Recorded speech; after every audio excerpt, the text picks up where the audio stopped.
send me a copy of the URL when you get it up. Oh, you bet. I've been doing that for everyone. So you were born January 10th, 1942, which means you have a birthday on Thursday. So happy early birthday. Okay, thank you.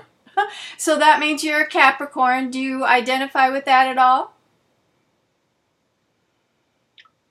Yeah, I guess. But people who know about astrology tell me I'm a classic Capricorn, so okay. In what way? Do you have any idea what classic Capricorns are like?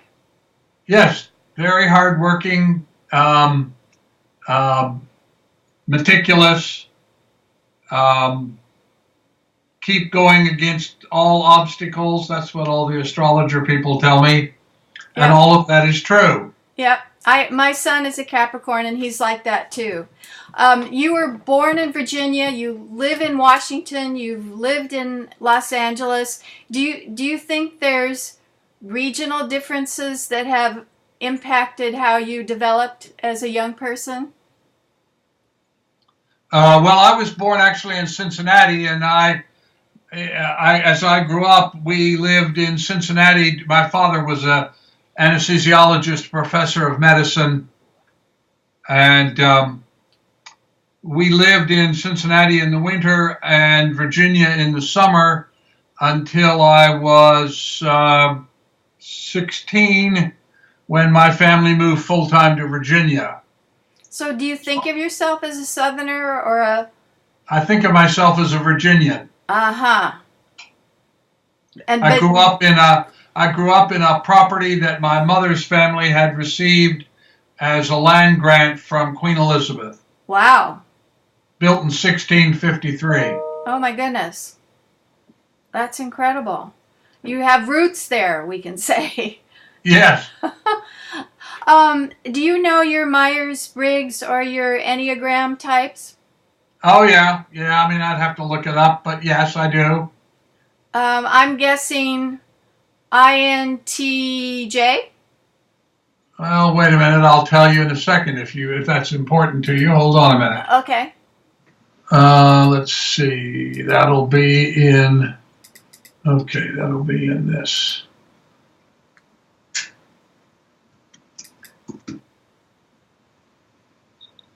Hold on just a minute. Sure.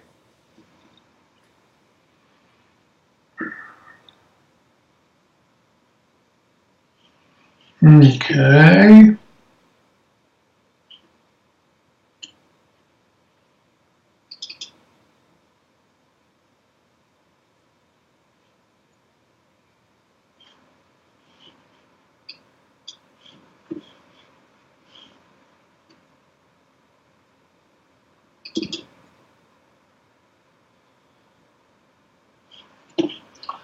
Okay, there it is.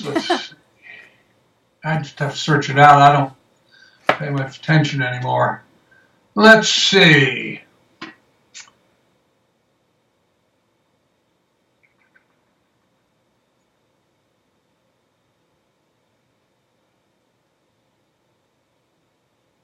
Oh, no, that's all the remote viewers.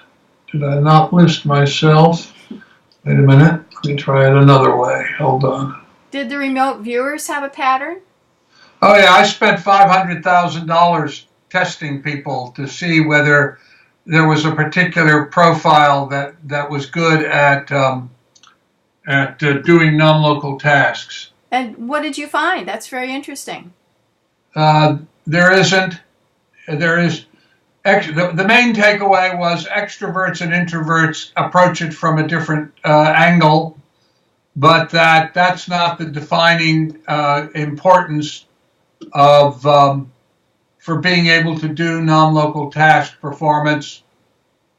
No, that's not it. Wait a minute. The key to doing it is the ability to attain and sustain intentioned, focused awareness. So you need to be able to focus.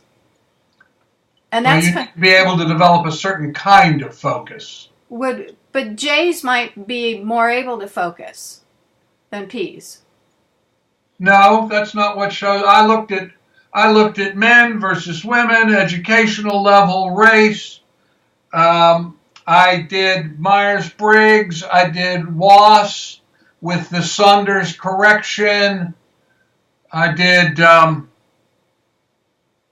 Torrance creativity scale. People that score higher on creativity scales do better than people that score on highly rational scales.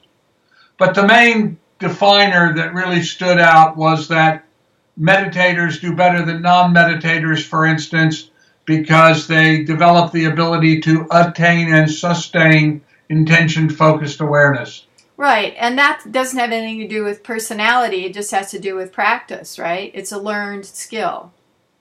You learn how to develop the ability to hold intention-focused awareness, yes. So in other words, you didn't find any personality trait that distinguished. No. Oh, I think that's very interesting.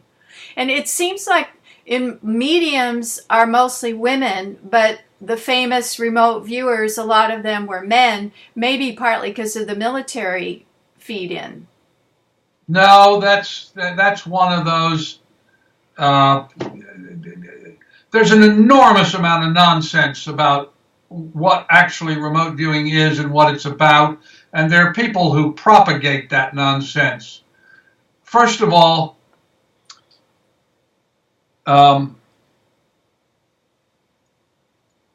the SRI remote viewers were mostly men because they mostly came out of the service. Yeah. And so the reason that they were men was not that they were particularly good at remote viewing, although that became an issue. I'll speak to that in a minute. But the fact that they drew on a military force that was overwhelmingly male at the time. Right. We're talking about the 1970s. Right. So it would be an incorrect inference to believe that the reason that the remote viewers were overwhelmingly male in that program. Now, I stress that. Yeah. In Mobius remote viewers, which I think are probably the best group of remote viewers ever studied, Hella Hammond was a woman. Judith Orloff was a woman. Noreen Rainier is a woman. I mean, there were certainly very good men. Sex is not the issue. Okay, it comes down to your ability to focus. It comes down to this one thing, the ability to attain and sustain intention-focused awareness. That is very That's what you have to do in order to open to non-local consciousness. That's really very informative. That's helpful. Let's. That, by the way, is why martial arts dojos, Buddhist temples, and Christian monasteries all emphasize meditation. Because religion is really about non-local consciousness, and when you strip away the dogmas, what you end up with, I've just written a series of papers on this, what you end up with is that most religious rituals are designed to allow an individual or individuals in the community, not all of the community, but some of the community, to have non-local consciousness experiences. And all religions begin with the non-local consciousness experiences of a single individual. Like Jesus or Buddha or Mohammed. Yeah, it doesn't matter. Exactly. Yeah, okay. What was your family's attitude towards religion and spirituality when you were growing up? Well, I didn't appreciate this until I was quite old, but one of the great gifts my family gave me, for which I am profoundly appreciative, is that my family didn't care about religion at all. And wait a minute, I got to get back. But they did care about consciousness, because I grew up in an entirely medical family. So my family understood my mother was a nurse, my father was a physician, uncles, aunts were physicians and doctors, and and hospital administrators, and one of my great aunts founded the Frontier Nursing Corps. The other one founded the Children's Convalescent Movement in the United States. So all a very heavily medical family, and my family understood that consciousness played a big role, but they had no interest in the dogmas and formalities of religion. So, for instance, I never saw my parents in any religious structure, with the exception of weddings, christenings, that kind of thing, where people invited them to come. Right. We never went to church, ever. And that was never talked about. It wasn't that my parents were atheists or anti-religion. They just didn't care. It was not in any way important to them, so they never talked about it, and we didn't do anything about it. By consciousness, I was not saddled with limitations that dogmas inflict on people, so I never had to climb out of that hole. No guilt, sin kind of limitations either. No.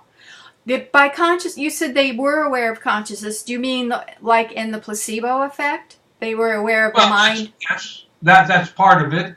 They were aware that the consciousness of patients, even the consciousness of doctors, had an effect on the outcome of an illness or a surgery or something. So, because they witnessed it. So, it's pretty hard to deny when you see it in your daily life on a regular basis.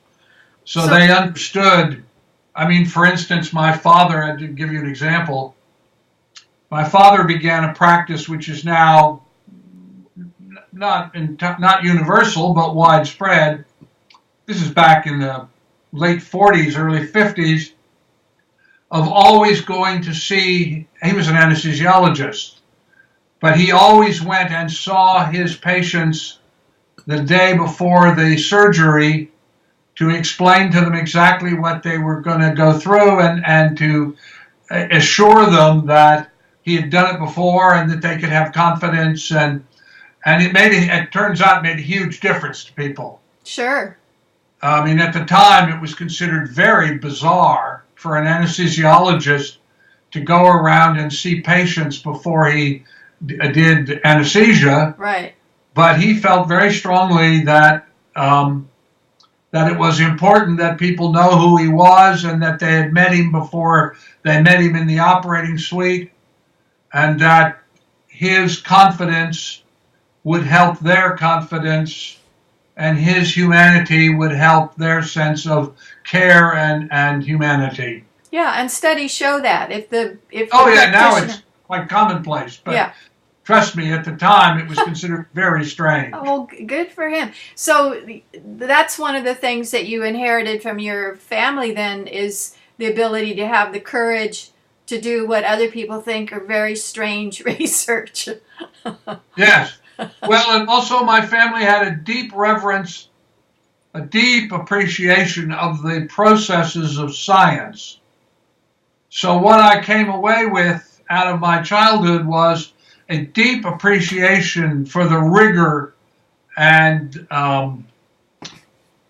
precision of science, and a respect for the idea of consciousness as a prominent factor in science, but without any particular ideology or theology. But you weren't pre-med at University of Virginia, right? No. My father was a doctor, as I said, and there were many doctors. He was not the first, and there was a whole chain of them. I wanted to be a writer, and I started selling things when I was 15. So I was an Eccles Scholar at the University of Virginia, and later I thought about becoming a doctor. I got drafted when I was working for National Geographic, and I became a corpsman, and I thought I would see whether that might be of interest to me, but I decided it wasn't. Did you major in English literature kind of then at Virginia? No, I was part of the Eccles Scholars Program, which is an honors program that was modeled on the Oxford-Cambridge model, though I had 12 boys, 2 tutors. It was a men's college, 12 of us, 2 tutors, and we would have been doing probably what I think in England they would call PPE, which is philosophy, political science, And economics. I can't remember exactly what PPE, but anyway, mostly we read the classics and studied thought. So then you wrote for high brass in the Navy, and then did you go to LA and work at the Philosophical Research Society? Well, I got drafted, and I worked for National Geographic. After university, I went to work for National Geographic. I was already writing. The reason they hired me, they thought I was about 40 years old. I was actually 21. I wrote magazine articles. I was already writing magazine articles. I sold my first one when I was 15. So I went to work for Geographic, and then I got drafted. And when I came out of the service, my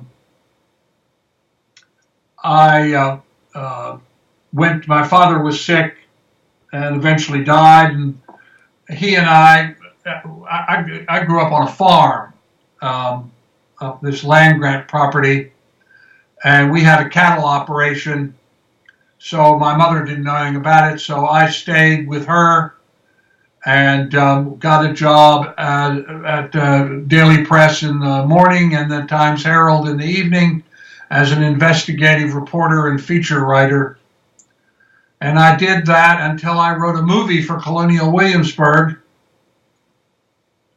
And I sent that up to, I sent the script up to New York to a friend I had met in the Army. And he showed it to he was graduated from film school. And he showed it to his producer, and they invited me to come up as a screenwriter to work at Screen Gems, which was a company, I don't think it exists anymore, but was then a big deal in the television world. And so I did that and got involved with the sort of arts community, Andy Warhol and the Velvet Underground and those people. And I went to a party that Andy Warhol gave out on Fire Island, and I woke up. I went down, as I was going down the hallway, having gone to the bathroom, I looked into this antique Italian gilt mirror and said very spontaneously, to my own surprise, "You are becoming an unattractive person. Your values are screwed up." And I left the party and went back to Manhattan and packed up my little car, and I had this lovely little 190 SL Mercedes convertible, and I drove back to Virginia. And when I got back to Virginia, I was in a great funk. The only time in my life I've ever really been severely depressed. I just didn't know what to do. I'd gone to New York. I was a screenwriter. I'd written a movie, and I'd made money, and I'd done all the things you were supposed to do, and I knew all these famous people, but I knew it was not. I was doing something wrong, but I couldn't figure out what it was. And one day I was sitting, Wilson's Creek. That's the name of the property. It's called Throckmorton in the original. It was because it was given to Walter Raleigh's, one of his children. Jeez. And anyway, I was sitting on the porch of the house that looked out over the bay. This was at the end of a 10-mile school bus road, and then our lane was a mile long. So it was not a place you got to casually. And I looked up, and there was this couple walking in the garden, in my mother's gardens. This house had about 17 acres of gardens. It was really quite beautiful because it was 400 years old, and everybody who'd ever owned it had loved it and gardened.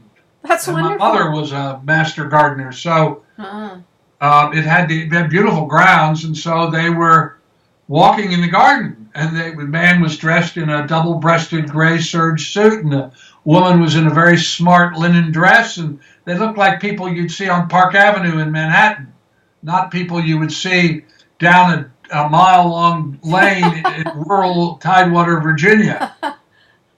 And they saw me looking at them and came over, and I opened the screen door, and this couple, they were probably at that point in their late 40s, and this couple came in, and this woman looked at me for a long time, and instead of introducing herself, the first thing she said to me was, "Do you believe in reincarnation?"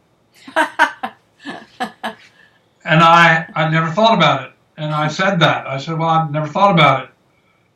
And then I thought about it for a second, and I said, I really don't know very much about it, but yes, I think I probably do. It seems very symmetrical. And she said to me, would you like to meet, do you know about Edgar Cayce? And I said, no. And then I said, but wait a minute, why are you here? How did you get here? Because I looked over where the car is parked, and there was no car. At least no car that I didn't recognize. So how did they get it? I looked down at the boathouse on the dock, thinking maybe they came in a boat. No boat. So how did they get here? So I said to them, how did you get here? Why are you here? And she said, well, I had a dream that told me to come up and invite you down to the Edgar Cayce Foundation. And I said, you can't be serious. How would you possibly know where the turns were? This is about 2 hours away from Virginia Beach. And she said, well, in the dream, I could see where to turn, and I just wrote it down when I woke up, and we drove it. Wow. And so I came here to ask you would you like to meet Thomas Jefferson? I said, is he back? She said, yes. And just at that moment, this green Ford station wagon came down the lane and driven by this young couple, and she said, the woman said, I finally said, well, what is your name? I mean, who are you? I introduced myself. And she said, well, my name is Paula Fitzgerald. This is my husband, Ed. And I looked at this guy, and he looked vaguely familiar. And I said to him, not a person I knew, but somebody I'd seen, and I said to him, are you the Ed Fitzgerald who was the production designer on Magnificent Seven, a movie that had just come out? Or recently come out, anyway. And he said, yes. And I realized I had seen him on a panel in New York at a film conference. So that gave them a kind of gravitas. They didn't look like complete, dingbats. And they were well dressed, and so they looked like people that weren't crazy. And then when he said that he was quite a well-known production designer, I said, "Oh, okay. Well, that gave him a certain gravitas." Just then, this green Ford station wagon came down, and she said to me, "Give me your telephone number." So I did, and they drove away. And I thought, what in the world just happened? I've never had anything like that happen before. Anyway, about a week later, I get a call, and the voice on the other end, a male voice, says, "This is Thomas Jefferson Davis, and I'd like to invite you down for a weekend in Virginia Beach." And I was, as I said, in this really deep depression. So I was, up for anything, and I said, well, give me the address, and he did, and we set up a time and a date, and so it was the following weekend, and so I said, I'm going to go down to Virginia Beach. These people have called up, and I don't quite know what it's about, but I'm going to drive down. So I drove down to Virginia Beach,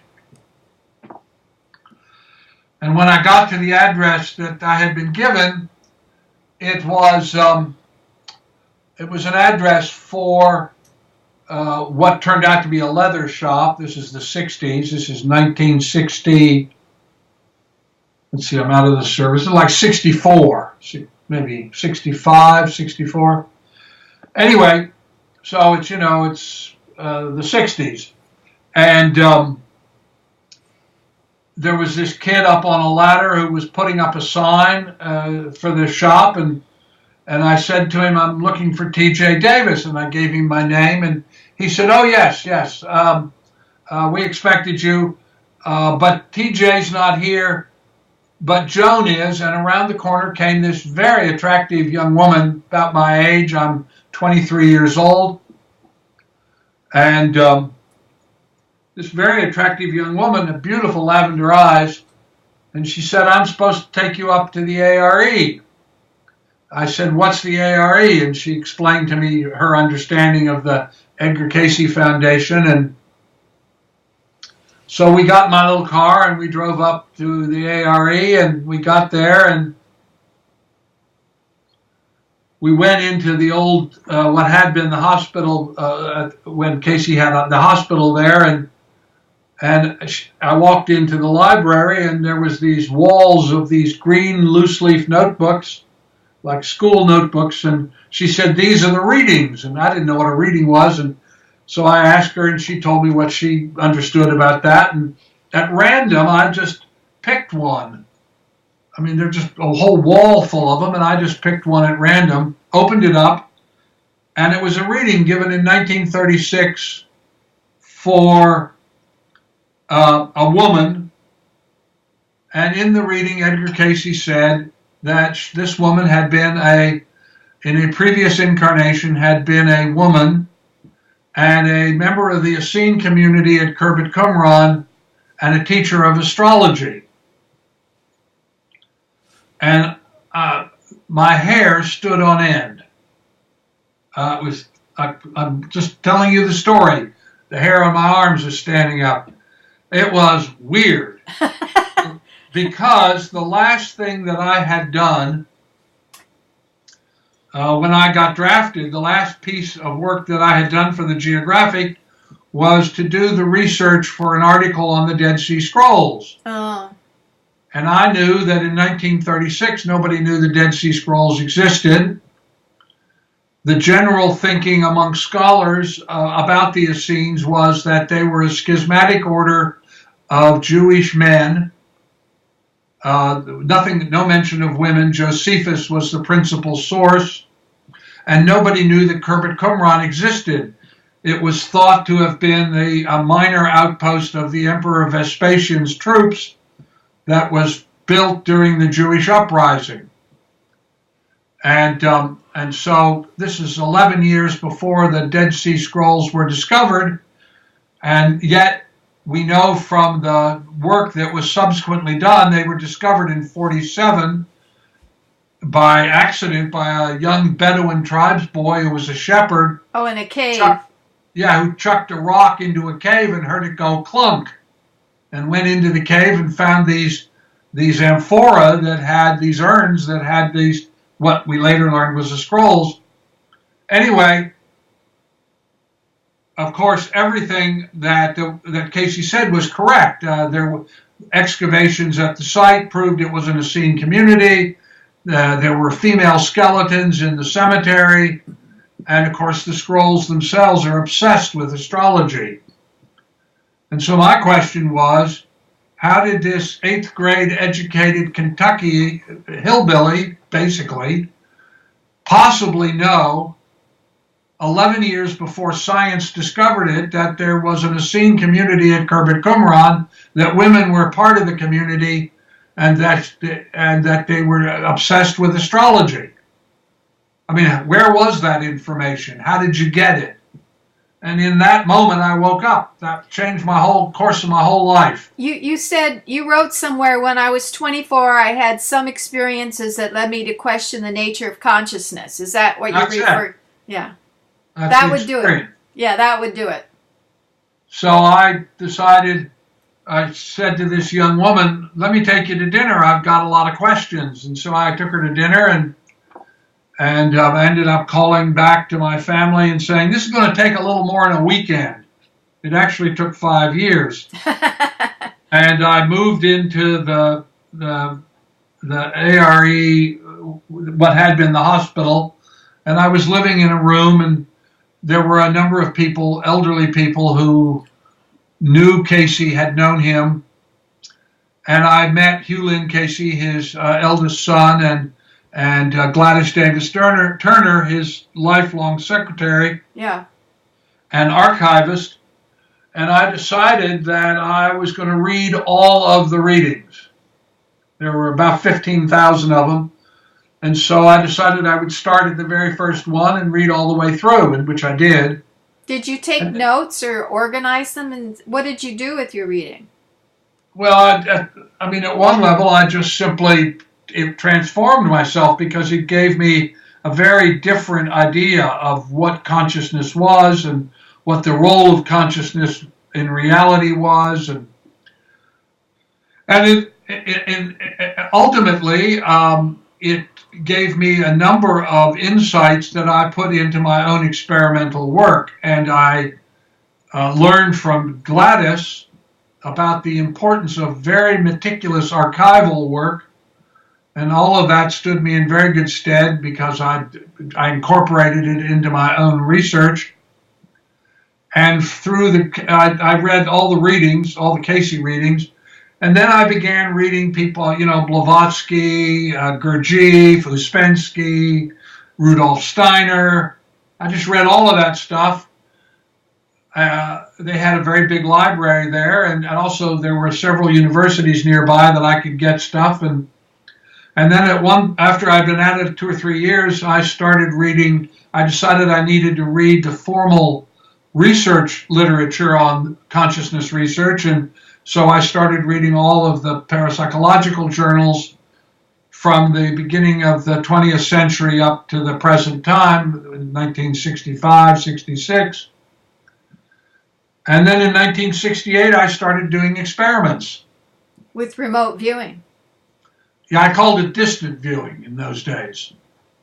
And I didn't know anybody else that did it, but I started doing it based on what I had seen. As I read the parapsychological literature, I realized that they didn't really know very much about consciousness, and they weren't very good.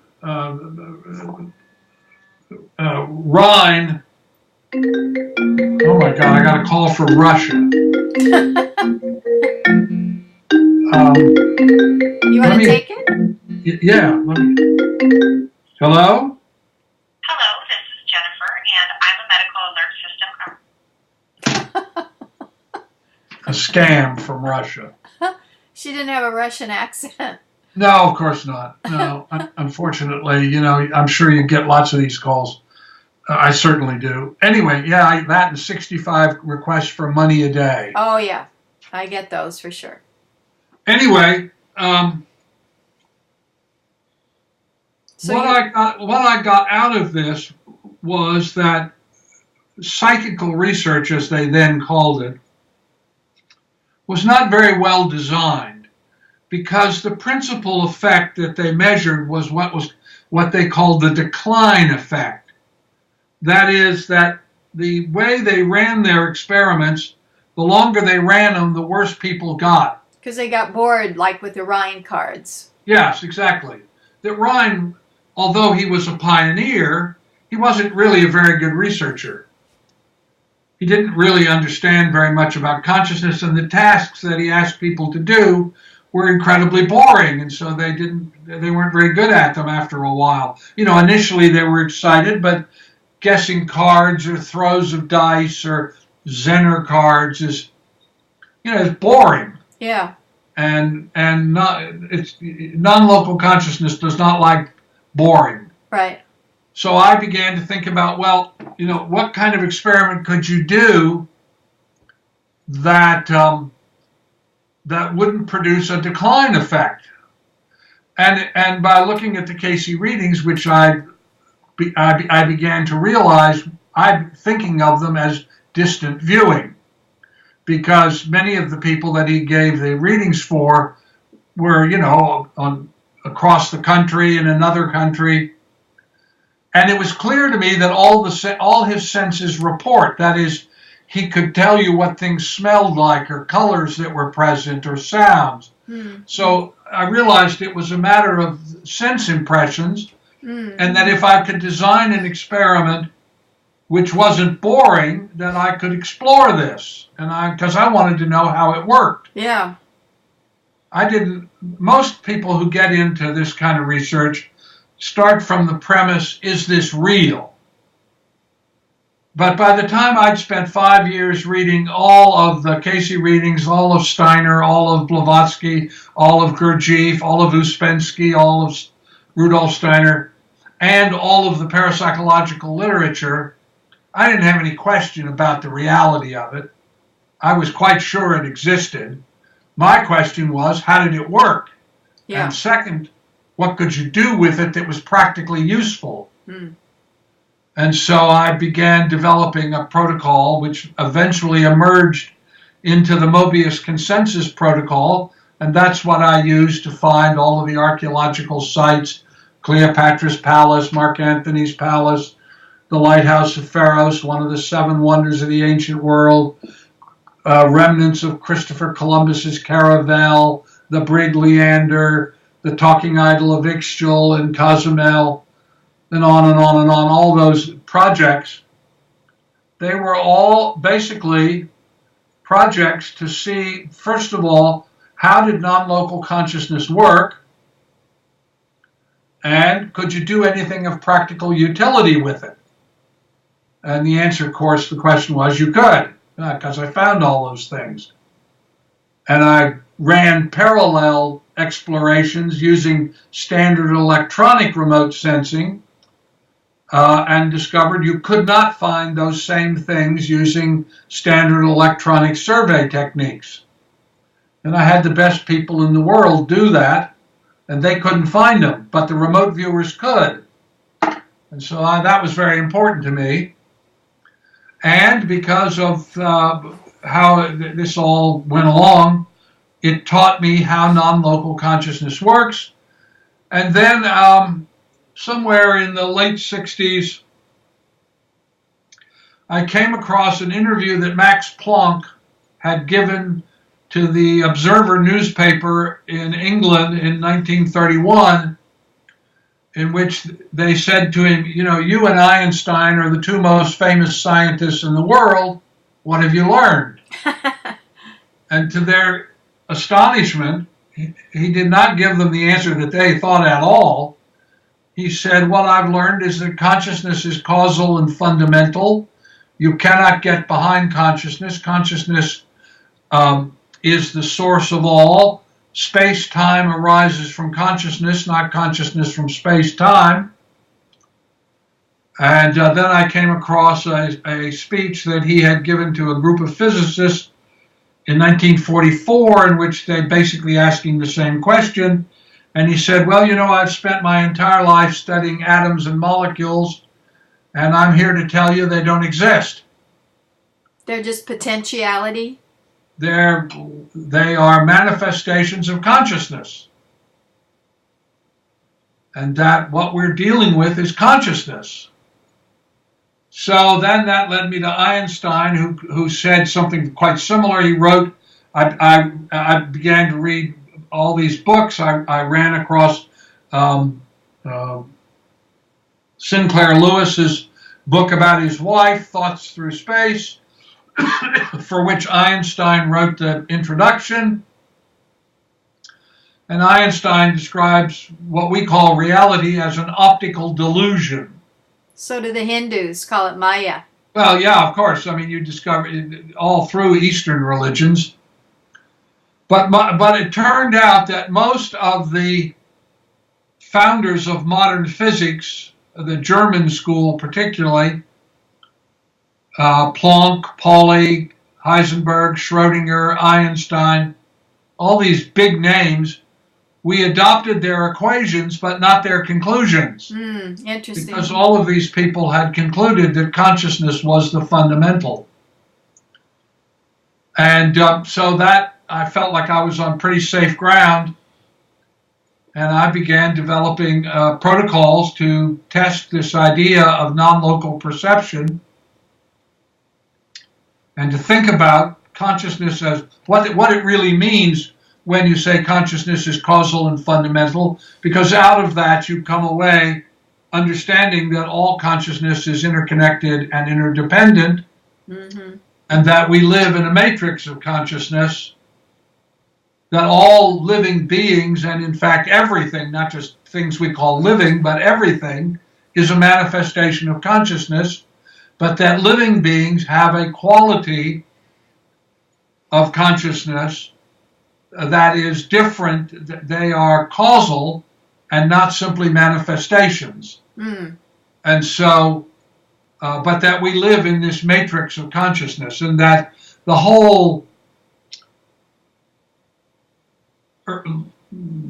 Middle Bronze Age idea upon which the Abrahamic religions are based, which is we have dominion over the earth, that humanity is a different order from anything else on the earth, that we're not connected. It's like we had a rich uncle who left us a bank account. That all of that is nonsense. Yeah. And it's basically Middle Bronze Age thinking that has survived down to in those days, the 20th, now the 21st century. And it goes along with the idea that of male dominance and that men have the right to control women. All fundamentalist religions have the same four characteristics: a sense of entitlement, a sense of superiority and specialness, a sense of persecution, a sense of male dominance, and a sense that men have the right to control the other half of the population that have vaginas. Right. That's classic Middle Bronze Age thinking that has come down to us through all of the Abrahamic religions, Judaism, Christianity, and Islam. Although Jesus didn't make any of those kind of distinctions. He was a feminist. No, but the people, if you look at religions, Gail, all religions begin with a single individual having a non-local consciousness experience or experiences.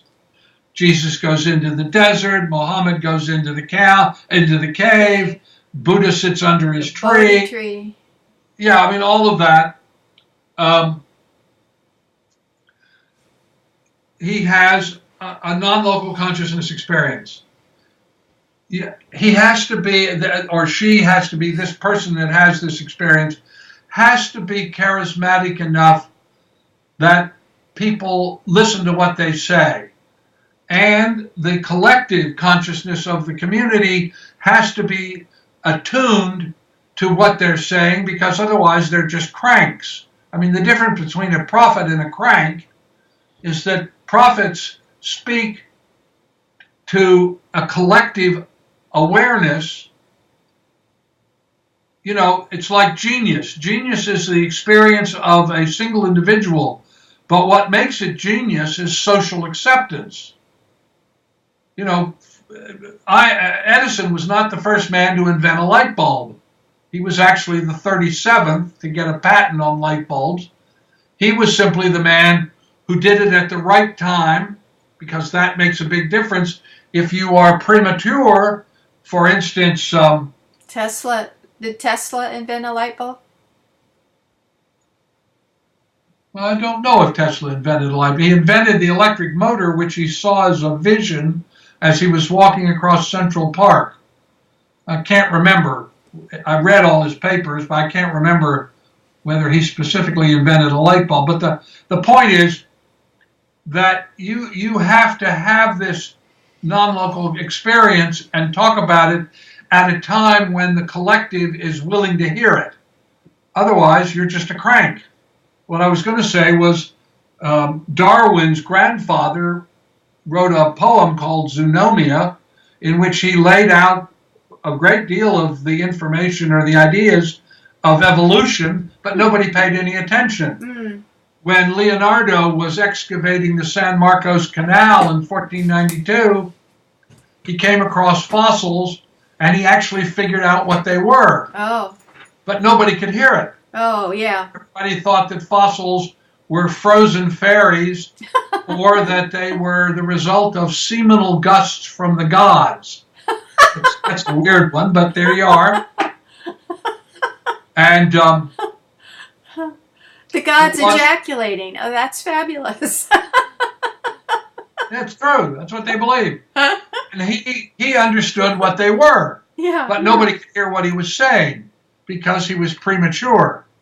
So you have to not only have your experience at a time in which the community to which you're speaking is resonant, in order for you to be the prophet, not the crank, but you talk about it, and then people listen to you, and then they develop interpretations of what you're saying based on where the culture is, and they write that down, and that becomes scripture, and the scripture becomes dogma. So yes, Jesus doesn't say anything about male dominance. He doesn't say anything about race. He doesn't, in fact, the current thinking in theological research is that he had a great respect for women, and that Mary Magdalene, for instance, it just kind of got written out because it didn't fit with the Middle Bronze Age thinking of the men who were the followers of Jesus. So all the dogma in Scripture, that's all man-made. But it all begins with this insight, and then empirically, a religion, quote unquote, begins to develop rituals that will allow some individuals in the community to have a non-local consciousness experience. I mean, we can now begin to explore this scientifically. For instance, if you look at religious ceremonies, stripping away the dogma, what you get is a gathering. First of all, there is the place where you gather, which is a sacred space. Which, well, it starts out as a place, and you make it a sacred space. Now, we know from research that intention-focused awareness aimed at a particular location will make it more numinous. For instance, for remote viewers, it's easier to see Chartres Cathedral than it is a warehouse of the same size. Why is that? The answer is Chartres Cathedral, from the very conception of building it for centuries, has been the focus of thousands, millions of acts of intentioned awareness under a heightened emotional state, and that makes them informationally enriched, because the key to the whole thing is consciousness manipulates information to produce reality. So it creates kind of a thought form. Would that be an accurate Yeah, phrase? thought form is an informational structure. In the non-local, the great mystery question, I don't have an answer for it, nor does anybody else, because believe me, I've been asking this question for going on 50 years, is what is information? And I don't know the answer to that. Information is consciousness. Consciousness well, is nobody else information. does either. So, but what is information? It's clear, if you look at the experimental work, that reality is a construct of intentioned conscious awareness, and that has both a physical space-time manifestation, but that also acts of intentioned observation informationally enrich the information architectures. That's what Plato's trying to say about his idea of the ideal forms.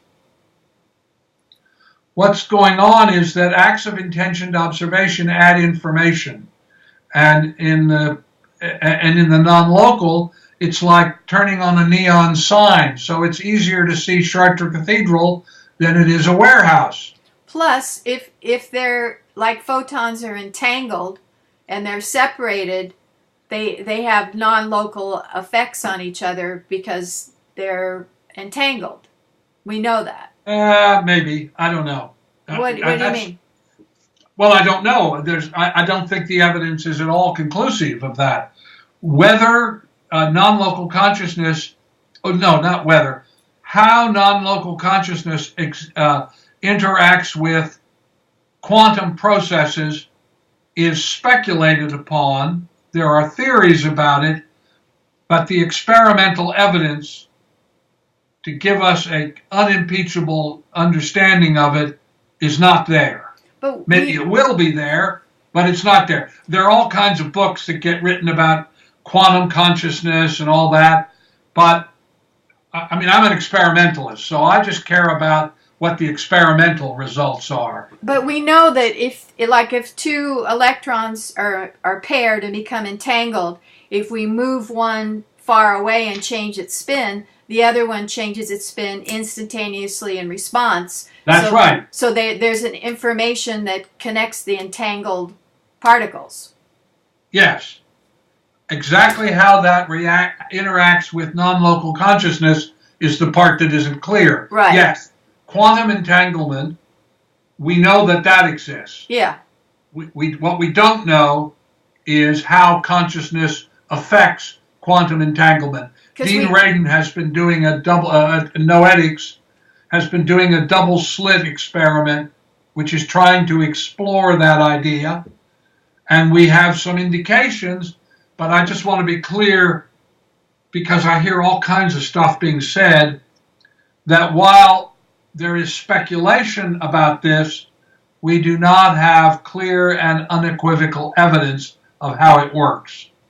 There's no evidence for how it works, right? I mean, we don't know how it works. We don't know how it works. We know, for works. instance, that conscious intention can change the molecular structure of water. Right. We know that conscious intention can affect the aesthetic appreciation of a substance. Like wine that you've done work with. Yeah. We know that conscious intention can have both a therapeutic and a negative effect, anti-therapeutic effect on another organism. Like we can healing. measure all this by experiment. Healing and voodoo. Well, voodoo is the dark side. Right. It's that the idea is that the consciousness, that an individual who can hold intention-focused awareness about another organism can have an effect on its well-being. Right. Both good and bad. Yes. This is kind of like a footnote, but so many people dislike Trump. I wonder if that contributes to his lack of coherence in his thinking. Yeah. Yes, again, nobody's done the experiment, so we can't know for sure. But yes, the fact that he gets crazier as we go along, Trump is a symptom of the fear consciousness that, I mean, let me reframe it as a positive statement. Let me clean it up.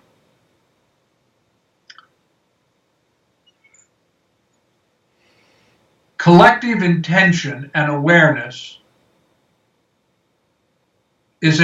produces powerful social effects. We know that people have presentiments, that is, they have precognitive awareness of things. I think the fact that we are becoming a majority-minority country and that climate change is about to severely disrupt human civilization, severely, has produced a fear fugue.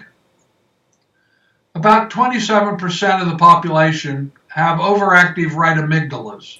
Yeah, you wrote about that in eight laws of change. That that there's the thicker amygdalas in blues than in more logical, less fearful red brains. That was so interesting.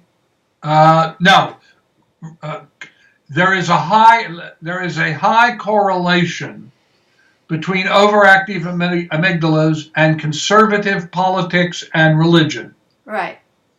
People who are Democrats tend to have more advanced prefrontal cortexes, are able to think more complexly.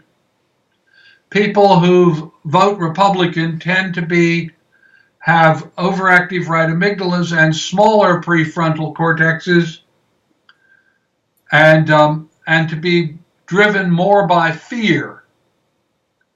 So what we've got with the Trump supporters, I think, is a percentage of the population, mostly Caucasians, because of the shift as a result of the becoming a majority-minority country. Yeah. Who are in a state of fear. They're in a fear fugue. And Trump is a man who articulates their fear fugue. And, but at the same time, he is creating such dissonance and disgust. I mean, 40% of Americans are now thinking about moving elsewhere. It's unprecedented. I didn't Never see that it was that high. I saw like 13% or something. No. I just go to SR, look at the latest. That's where I saw it. That's where I saw it. I will tell you in just a minute. Okay. Just give me 1 second.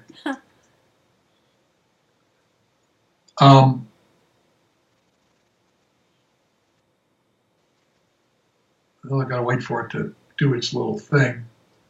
Yeah, the Gallup organization has just run a poll on this. Right. I was stunned. Right. I mean, I really could not. I could hardly believe it, and it's mostly, particularly, this is true amongst women. That so many people are. So many people are so disgusted with what's going on in the United States. I mean, to give you the specifics, 40% of women younger than 30 would like to leave the U.S. 22% who disapprove of Trump would like to move.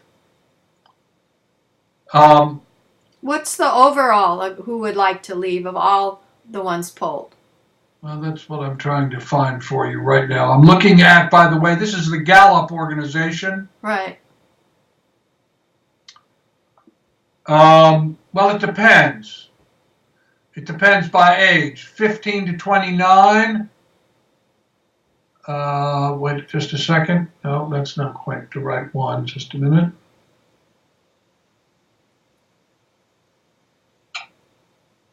%30 of Americans younger than 30 would like to move. That's a lot. I mean, yes, this is a huge problem and absolutely unique in American history.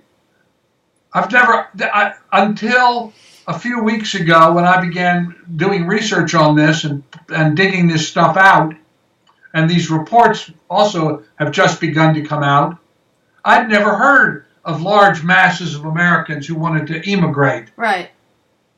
We are a country of immigrants. Everybody, including the Native Americans, came from somewhere else. There were no hominoids on the North American continent. Everybody came from somewhere else. We are all immigrants. Yeah. And this sudden obsession with immigrants, which from my point of view is just Trump's way of trying to shift the focus away from the Mueller examination and Russia and all that. It's just a way of creating a lot of chaos so that people stop talking about his corruption and his dishonesty. And and it appeals to what you said, that they're fear-based and they have this kind of childish belief, if we put up a wall, we'll be safe. Yeah, well, most people, the wall would keep out women and children. The people who are the actual terrorists come in through airports. And they have enough money to get in and do them. So what Trump is creating, this boogeyman of these impoverished, multiply raped, uneducated women from Central America and their little children, that we have, what is it now, 14,000 children in the concentration camps that we run. I mean, it just makes you crazy. Oh, yeah, it does. But it's fear-based, that's the point. Yeah. Well, because these are brain differences, does that mean that there's no hope of change? Is it like that through your lifetime your brain changes? Because we know the brain is plastic, or is it genetic, or what? Is there a hope of change? Is what I'm asking. Well, the key to it, of course, is to create government policies that foster well-being. Like the Scandinavians do. Yes. I developed what I call the theorem of well-being. The theorem of well-being says any policy whose principal function is to foster well-being will be more efficient, more productive, easier to implement, nicer to live under, and much, much cheaper. When you hear people say, for instance, how would we pay for universal health care? They don't seem to understand that we spend more on health care by orders of magnitude than any other country in the world. With worse and yet outcomes. We are ranked 37th by the World Health Organization. Yeah. So just to give you a specific example of this, you take Norway. Norway spends 7.6% of their GDP on healthcare. And they have the 11th best healthcare in the world. Not the best, the 11th best. We spend 17.6% of our GDP on healthcare, so more than twice what Norway spends. And we have the 37th best healthcare. So if we could do what Norway does and get to the 11th position, not the best, the 11th position, and spend 7.6% of our GDP on healthcare as they do, we would free up immediately about $1.3 trillion a year. Our deficit. Yeah, which could be put to health care for elder people, for child care. We have the worst maternal mortality rate in the developed world. Yeah. If you're a woman, you would do better to deliver your child in Botswana, Africa, or Cuba, than you would in North Carolina. Right. Yeah. That's how horrible the illness profit. We don't have a healthcare system in the United States. We have an illness profit system. Right. Because the point of the system is not wellness and well-being, it's profit. Everything is geared to profit, not to well-being. So the theorem of well-being says if you create a social policy that fosters well-being, that is life-affirming, compassionate, and fosters well-being, that it will be cheaper, that it will be easier to implement, that it will be more productive, more efficient, nicer to live under, longer enduring, and much, much cheaper. And all the studies of happiness and well-being of children, the Scandinavians come out at the top. Yes. Now, how is it they can do it and we can't? And the answer is because we're not trying to do it. Right. We're not trying to create health care. We're trying to create we have created a system whose principal priority is to make money. For pharmaceuticals. Well, everybody that's in it. And so we actually have our life expectancy in the United States is going down, particularly amongst women. And white lower class men. Yeah. We have this huge obesity problem. We have this huge type 2 diabetes problem. We have of terrific cardiovascular problems, all of these things, because we don't teach people how to eat, we don't have exercise as a regular component, we don't teach children to meditate, because we're obsessed with the idea, at least the Christo-fascists are, we're obsessed with the idea that meditation is somehow satanic, or at least it isn't Christian. In point of fact, of course, it is one of the core principles of Christianity. That's why people became monks and nuns. But we'll put that aside. In 8 Laws of Change, you mentioned school districts that build in quiet time, they call it, that they have better outcomes for their kids. Yes, absolutely. Yeah, I was going to say, you can look at, for instance, San Francisco, where they took the 4 worst schools in the school system and began to and developed what they call a mindfulness period, a kind of meditation period. And when they did that, violence in the school dropped, the dropout rate dropped, the graduation rate went up, all kinds of things. And in fact, when they tried to stop it, the students rebelled. That's great.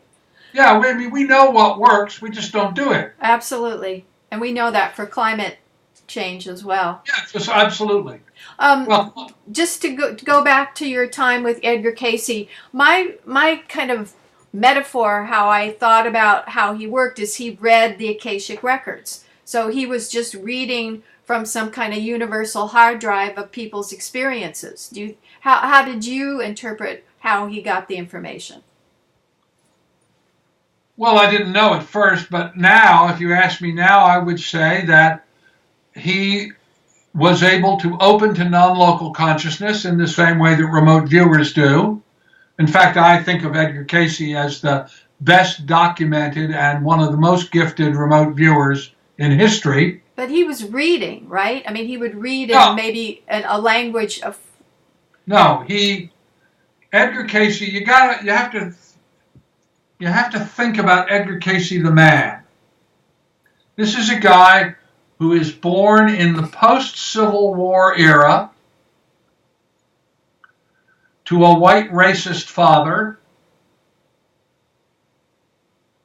in a community that was devastated by the Civil War. So they lost status, they lost money. He had an 8th grade education. One of the things that people find difficult about the Edgar Cayce readings is that they're all couched in this kind of quasi-King James English. Why is that? The answer is because that was the one book that he read which he thought of as being authoritative.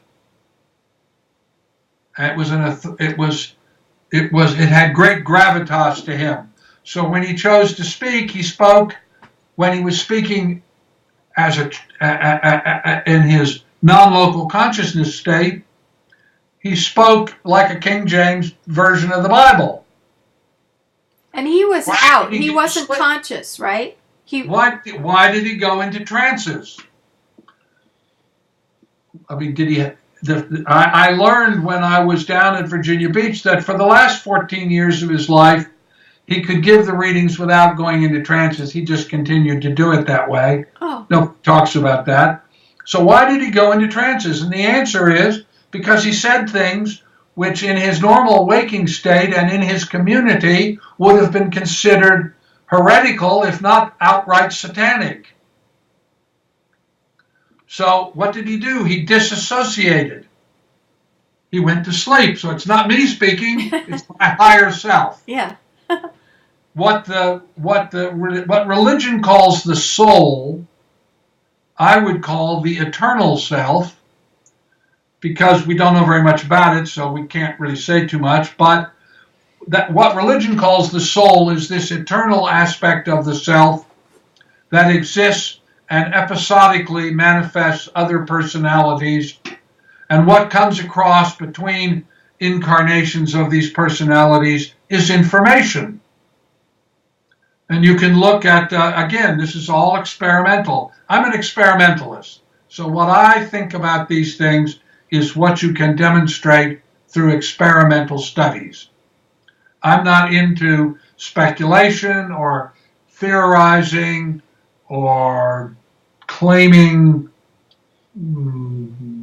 transcendental gods are speaking to me or any of that. Yeah.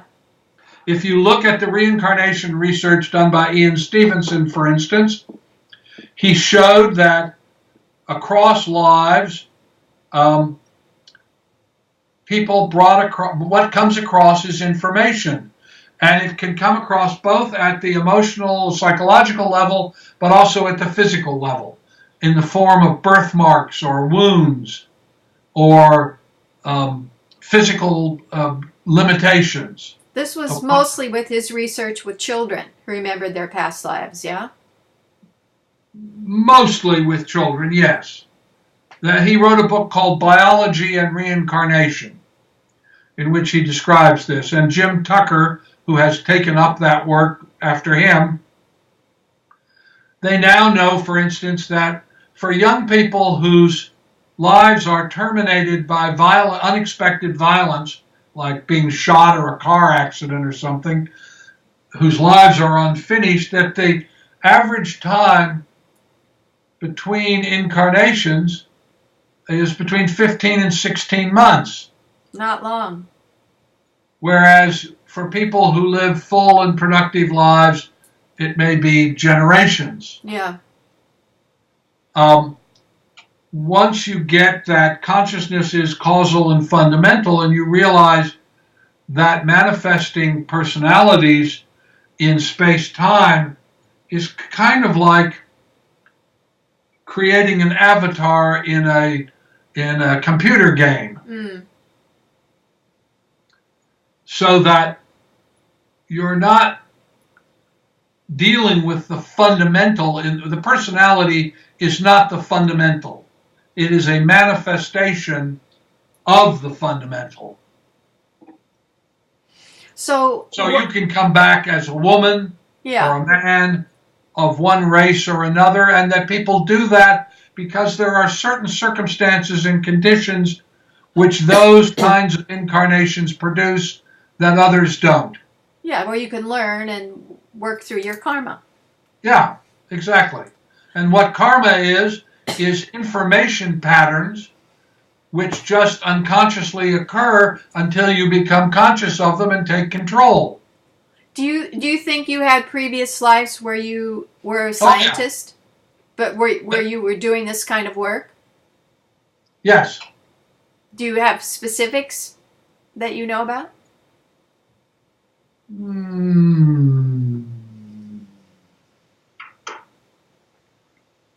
I have specific memories, or I've had specific experiences of being involved with a quest for consciousness, but not a lot of details. Mostly flashes, little scenes which will come up. I mean, to give you an example, my sister lives in France, and I was interested in the Cathars, and I went over to visit her one time, and she said, "Oh, there's this church that was a Cathar church that you might like to go see." So I said, "Oh, that'd be interesting. Well, let's go see it." And when we got there, it was pouring down rain, and she didn't want to get out of the car. And so I walked into this ruin of a church, and as I looked down the nave to where the altar was, I suddenly looked down at my feet, and I was wearing armor. I was about 26 years old. I had long blonde hair. I had a sword in my hand. It was bloody. And I was just standing there, and it all happened in an instant. I mean, literally, it took longer to tell you that than it experienced. It was just a flash experience. And I take that to mean that I had gone into that church at another time for a similar kind of purpose, and that this resonated in a way that stood out for me. Mm-hmm. And I've had several of those kind of experiences. What about with your wives or your daughters? Do you think you've had that you remember previous contacts with them, lives with them? Yes, I had an experience with my wife of 30 years in which, when we first got together, in which we were Vikings. But again, it was just a flash. And I personally think, although I couldn't prove this to you, and I don't know that they would agree, I think one of the great gifts I've gotten in my life is I've had not one but two life partners. And that's different than a marriage. Marriage is a contract. Having a life partner is something quite different. And after my first wife died, she came to me in a dream and said, after I'd been a widower for a couple of years, maybe 3 years, I don't remember, and said to me, "You do much better when you're a partnered person." And so I'm going to send you somebody. Oh, that is so sweet. And a week later, a friend of mine called me up and invited me to dinner and said, "Oh, Ronlyn Arnett, do you remember her when she was a child?" And I said, "Oh, sure, she babysat my daughter when she was a baby. Well, she's come back from England and she's going to come down for dinner." And so I saw her, and then we very quickly began courting and started out as friends. We'd been friends before, and then started courting. And I think she and Hayden, my first wife, were sisters. In a previous life. Yeah. In the Middle Ages, specifically. Interesting. So in other words, what someone like Cayce is doing is they are going to the past to remote view. No, it's not the past. They're going into the information structure of that soul entity. It's like doing a Google. Yes. It's like going to a website. That's how I think of it. Yes, so you have you are a website, as it were. Yeah. And he does a Google. Yeah. And he can find out information about your information structure that is the eternal self and all the personalities that it has manifested. Those are like pages on the Google site. It's like going to a library, your personal library, and just reading. Yeah. Book. Yeah. Oh, okay. But it's interesting because it's not just reading, because you said there's senses involved too. Oh, no, it's not. There's no reading. And reading is not, no. Okay. Reading was because in Cayce's mind, where did you go as a southern boy in a rural Kentucky town to get information? You went to the library. And so what gave him a way of conceptualizing what was happening to him was that he was going to this library. But the reason is not that there is a library up on a hill someplace where you go to get soul information, but that it gets personified or visualized in a culturally appropriate way. If you look at the near-death research, for instance, you will note, few people do, but if you look at the research, you can see it. Very few Christians have near-death experiences in which they encounter Buddha. And very few Buddhists who have near-death experiences encounter Jesus. We have experiences that present information to us in culturally appropriate ways. And frameworks that we can understand. That's right. I have a friend, Eben Alexander, and wrote this very successful book. Yeah, I interviewed him. Yeah, and Eben had experiences which were consistent with who and what he was. As I said, you don't see a lot of people having near-death experiences who are Christians seeing the Buddha, or seeing Lao Tzu, or seeing Mohammed. Another Virginian who had those kind of visionary experiences was Robert Monroe, and he was I knew another Bob Monroe. Yeah. unlikely person. So it's interesting that Virginia has produced these visionaries. Well, I mean, everywhere produces visionaries. I've known a number of them through the years, and they're not. You know, I've known 4 people who I thought were enlightened people, had a measure of enlightenment. Let me put it that way. Not enlightened, a measurement of enlightenment. Was Manly None Palmer? of them were recognized as that. For instance, the first one, and probably the most powerfully influential one, was the black man that managed my family's property. Was a guy named Pleasant Corbin 12. He was to all intents and purposes, he was a black, rural Virginia tenant farmer, vestryman in his African Methodist Baptist Episcopal Church. A typical rural Virginia farmer. The only notable thing visually about it was that he had the most beautiful handwriting I've ever seen. It was like calligraphy. But if he stood next to rose bushes that were in bud, they would bloom. Oh. If you stood next to him and you had a very bad headache, it would go away. We had a cattle operation, but we did not have a cattle squeeze. Cattle squeeze is a little narrow space you run a cow into and you capture it by the neck so that can't move, and then the veterinarians do examinations. We didn't have one. We had Pleasant would go out with Dr. Miller, the veterinarian, and there'd be a bunch of cows 75 acres away over on the other side of the field, and Pleasant would say to Dr. Miller, which one do you want to start with? And he'd say, he'd look at his clipboard and he'd say, well, let's start with 47. They have little ear clips that have numbers.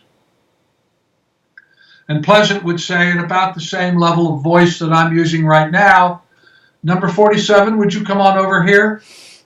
And this cow would peel off from the and come over and be standing there sort of chewing its cud. Pleasant would say, now Dr. Miller is going to have to take a test, and it's going to hurt a little bit, but I want you to stand still and not move. Oh. And when he would look at the cow, he would look at the cow would look at him, and after a little while he'd say, okay, Dr. Miller, and Dr. Miller would pull out this long needle to do what's called the Bangs test, which is a blood test for cows,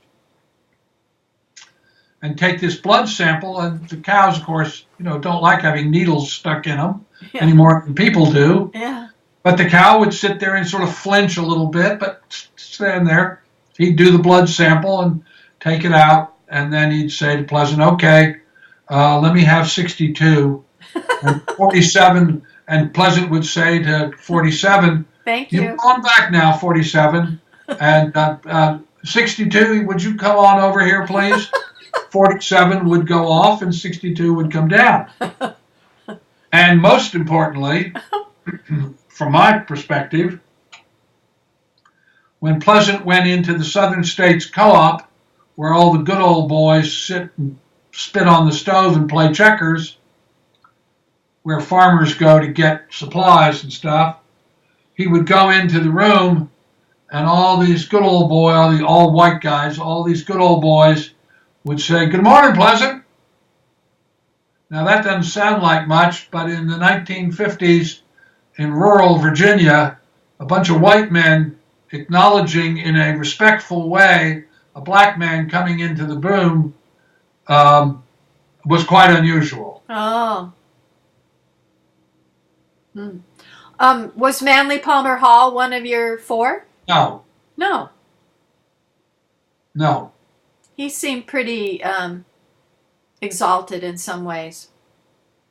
Manly was a very interesting guy. I got to know him quite well. the man who I really respected it there was Henry Drake, who made himself almost invisible. He was the number 2 guy. He actually ran the whole thing. And Henry was a really quite extraordinary guy. Manley was a very interesting man who had a deep commitment to metaphysics and consciousness, not as a scientist, but more as a historian. Well, no, not a historian. A philosopher, I guess. How did you get from Virginia to LA? Well, I was in the government. With the Navy? Huh? With the Navy? Yeah, I was a special assistant to the Chief of Naval Operations. Right. And then I did work for the White House. And I was being recruited to go over to the White House. But I lived through Watergate, and I knew many of the people that were involved. And I came home from I went to a meeting on I think it was a Tuesday or something, a Tuesday, that was chaired by Jeb Magruder. The name may not mean anything. Watergate, yes. And on Thursday, he was indicted. I think it was Thursday. I may get the days screwed up, but anyway, shortly thereafter, he was indicted. Right. And I went home and said to my wife, I got to get out. We got to leave. I can't tell the good guys from the bad guys anymore, and I can't operate like that. So I left. I quit. And I decided to go out to Arizona and write a book on the use of remote viewing in archaeology, which I did, called The Secret Vaults of Time. That was 1978. Published in 78. Yeah. Now, this was 76. So I went out there, and I had a good friend named Peter Tompkins, who wrote Mysteries of the Mexican Pyramids, Secrets of the Egyptian Pyramid, The Secret Life of Plants. Very interesting man. And he and I talked about writing a biography of Manley, who neither of us knew. We only knew about him. So I went out to Los Angeles to meet Manley and met Henry. And it became clear right away he didn't want a biography written about him. He did not want anybody poking into his life. And which was okay. And after I got to know him a bit, I thought, do I really want to spend 2 years writing this man's biography? So I was okay with it too. And I went back to Arizona, and I didn't give it another thought. I was working on Secret Vaults, and I got a letter, and then a call from them, from Manley and Henry, saying, "Would you come out? We want to talk to you about something." So I went out, and they said, "Look, we're getting to be old men. Somebody needs to take this over. So we'd like to offer you the position of senior fellow." And that was the title they cooked up. And it was a title I like, actually. I've been fellow of a number of things. And so we'd like you to come out to Los Angeles and become the senior fellow. But they didn't quite know what that meant, and neither did I. And I said, well, let me think about it. And I went back, and I was staying in the guest house of a friend of mine from government, a guy named Don Keach. He had found the bomb off Palermo, the hydrogen bomb off Palermo that the government lost. And his best friend was a guy named Don Walsh, who'd made the deepest dive in history. And the two of them had taken over the Institute of Marine and Coastal Studies. And when I had been in Washington, a friend of mine was the head of the CIA, and he had sent me the translations of papers written by a man named Leonid Vasiliev. A Russian physiologist who was at the University of, not the University, the Institute of, brain physiology. Anyway, in St. Petersburg, I can't remember the name of the institute. But one of the questions that I had asked very early on, because it kept coming up in the parapsychological literature, most people in parapsychology at that time in the 60s and the early 70s thought of, well, I don't use the word psychic, but thought of psychic things as being like radio signals. Electromagnetic. Electromagnetic.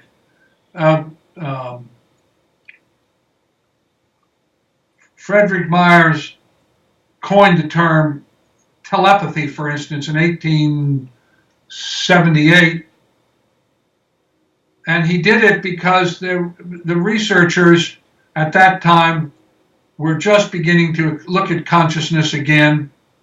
And many of them were also people like Crookes, who discovered the cathode ray tube or created the cathode ray tube. Many of them were involved with electromagnetics. Mm. So telegraphy, telephony, telepathy. And the idea was that you were sending a signal, but it was going mind-to-mind communication, that you were sending a signal. And many people, that's the way they thought of it. Right. I think that's the way most people thought of it, actually. In the early 1970s, 72, 73, a researcher in Canada had written a paper in which he argued that if psi was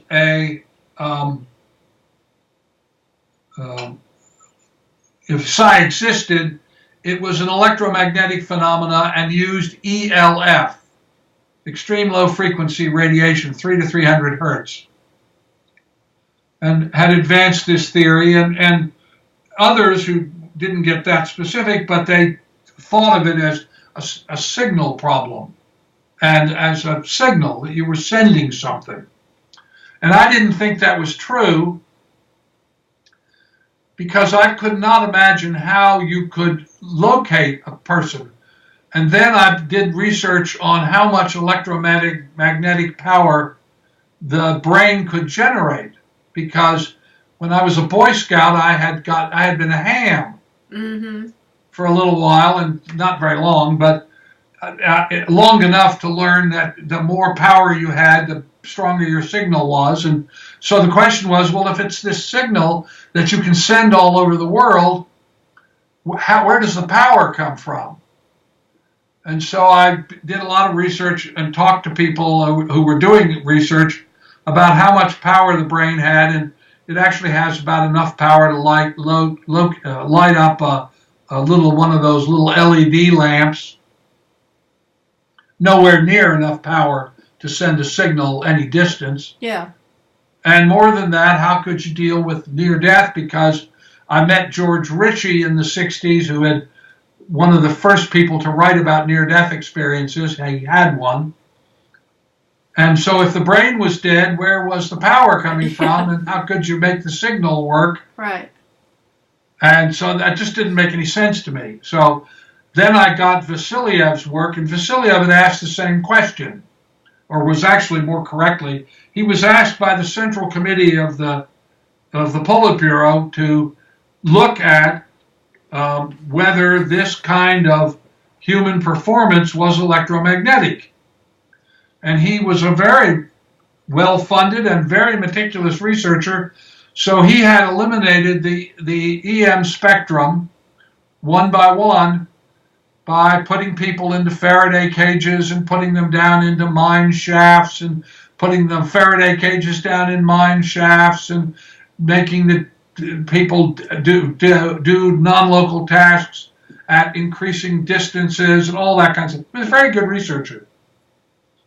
And he had finally gotten down to the same thing that Michael Persinger, who had published this paper about ELF, he said, well, clearly the only part of the EM spectrum that's left, because he'd eliminated everything else, shielded it, would be ELF. And he wanted to put a researcher and some people, some participants in a submarine, and he went to Admiral Gorshkov, who was the father of the nuclear navy, but he wouldn't do it. So I read these papers that the CIA had sent me. And you did it. And I thought, well, that would be the way to do it. So as it happened, that's great. I was going to fly up to Groton, Connecticut with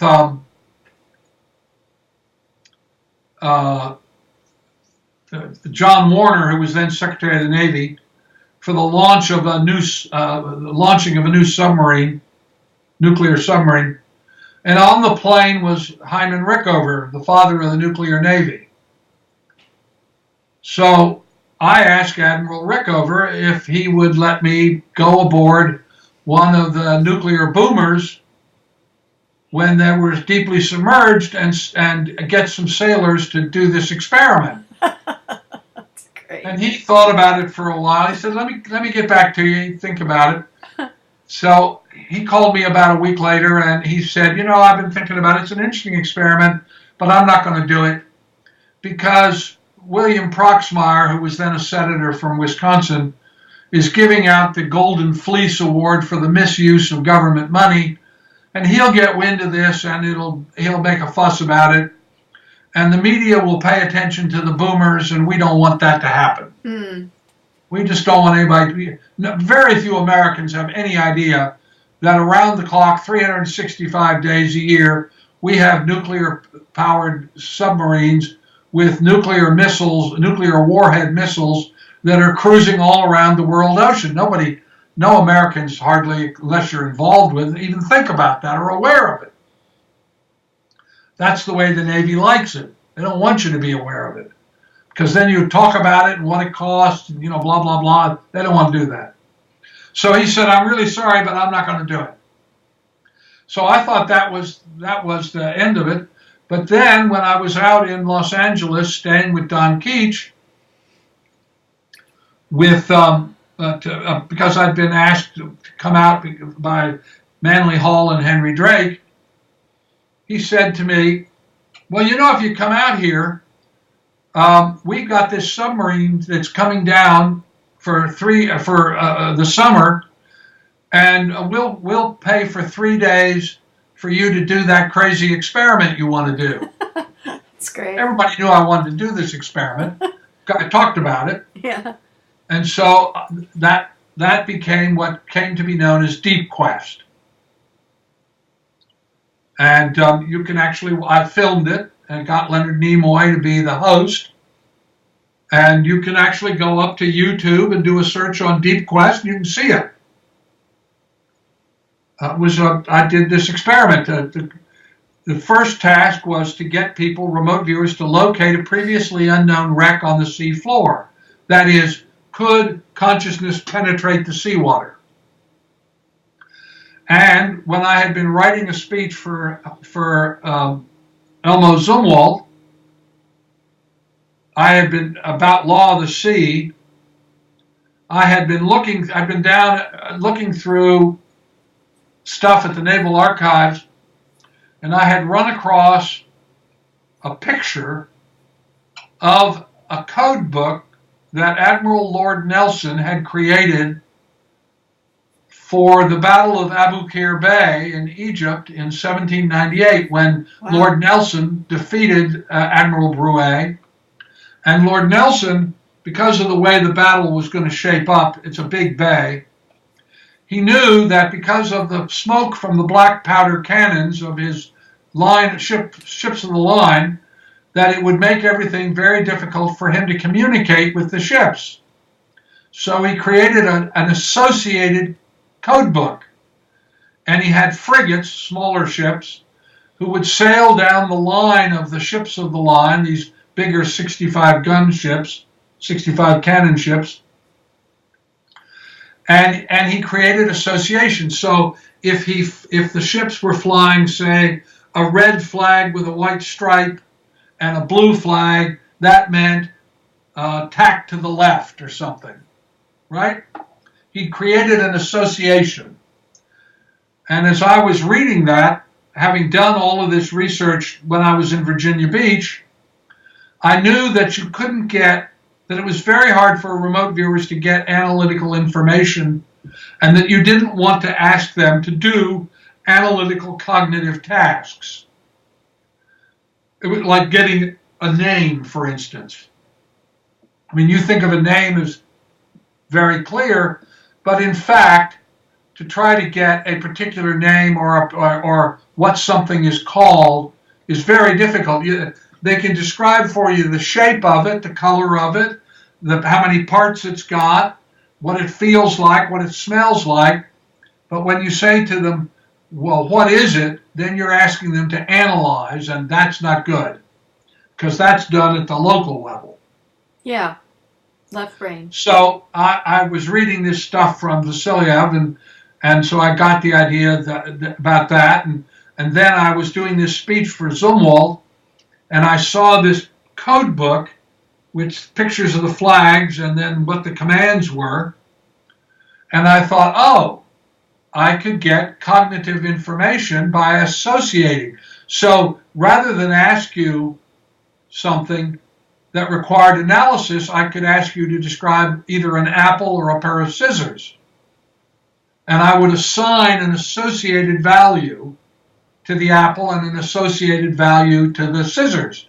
And so you could give me the information I wanted by giving me your sense impressions without having to do any analysis.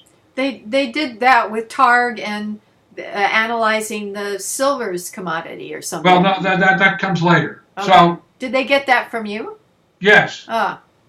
So the Deep Quest experiment, the first part was, could you locate a previously unknown wreck on the seafloor? That is, could consciousness penetrate? And the reason I wreck was I had decided that I was going to use remote viewing because I was trying to see if it could do something practical, that archaeology was what I was going to focus on, because it offered very meticulous triple-blind experiments. Yeah, because nobody knows anything. Everybody knows that it exists, but nobody knows where it is. Everybody's agreed. Yeah. Everybody's been searching for it. They can't find it. Yeah, so if perfect. remote viewing can find it, then, solve the problem. So I, therefore, locate a ship. That was one part. The other part of the experiment was I realized that I could test Vasilyev's question. And so I decided I would put people down in the submarine and ask them to describe where people were hiding and by association make the hiding place an association, and therefore I could communicate, right? So if you're hiding under the oak tree, that means go to the supermarket. If you're hiding under the overpass of the street, that's to go to the gas station. See what I mean? Yeah. It's a code. Yeah, so I could make a code. So we did that. And at the very last minute, I met, I didn't know Russ or Hal or any of the SRI people, but I met Ingo Swann, who is the person who gave remote viewing its name. Yeah. It's a terrible name, by the way. It's typical of the misunderstandings we had at the time, because it has nothing to do with remoteness and it has nothing to do with viewing. Because it's non-local. Well, yeah, but that's what we understood in 1977. Anyway, I'd met Ingo Swann, and through him I met Ed May, and I thought, well, wouldn't it be nice if they were doing remote viewing work, the same thing I was doing, only they were doing it for the CIA and the Army. So I asked them, because the original way Deep Quest was going to work was that it was going to be Alan Vaughan and George McMullen who were the viewers, that I was going to take into the field to test this idea. In the sub. But Alan got the flu, and George had a co-worker. He was a parts manager at a dealership, a Chrysler dealership in Nanaimo up in British Columbia. And his co-worker's wife had a premature baby. And so he had taken time off to look after his wife and this little premature child. And he couldn't come because they didn't have anybody to run the parts department. And so I suddenly needed to get 2 remote viewers, and I'd met in Goswan, so I asked him if he wanted to do it, and he suggested to me that I ask Hala Hamid, who was also at that time working at SRI and as a viewer. And so I asked them, and I thought, well, if I'm going to ask them, if I want to maximize my chances for success, I ought to let Ed do the interviews because they're used to working with him and they don't even know me. Yeah. And that's how SRI got involved. Then the next part is, so it was successful. We did it. I went to a dinner party that was given in L.A. by a well-known woman actress. And across the table from me at this dinner party was not a dentist, a guy who did plastic surgery. And this had just happened, and I was very excited about it, and the woman who was giving the party was very excited about it, and so she said to me, tell people about what you're doing. So I did. Peter Weir, who was film director, was there, a bunch of other people. And when it was over, she turned to this doctor and said, well, what do you think? And he said, I don't believe a word of it. It's either he's not telling the truth, no offense, or it's rigged, or they just got lucky. I don't believe a word of it. And so I said to him, what would make you believe it? And he said, the only thing that would make me believe it is if you could win a horse race. Because everybody knows horse races are random. If you could do that, then I might believe it. So I thought, okay. So I organized an experiment, and I wanted to get somebody who had never done remote viewing before. So I asked Nettie Pena, the woman who'd been the cinematographer who had filmed the Deep Quest experiment for me. I asked her to be a viewer, and I asked Hella to be a viewer. And the task was, again, associated remote viewing, ARV is now called. And the idea was we would pick the horse, the 6th horse, that we would pick the winner of the 6th race at Hollywood Park. And so I got them to do the remote viewing, and it turned out both of them picked the 6th horse in the 6th race. So we went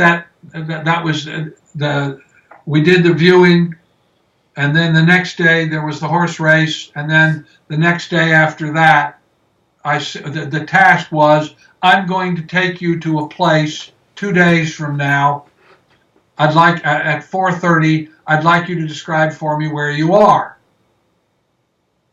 So it's a place in the future, and I don't know the answer, triple blind, because I didn't tell them that it was keyed to the horse race. I just said, I'm going to take you to a place in 2 days, and would you please describe for me where I'm taking you?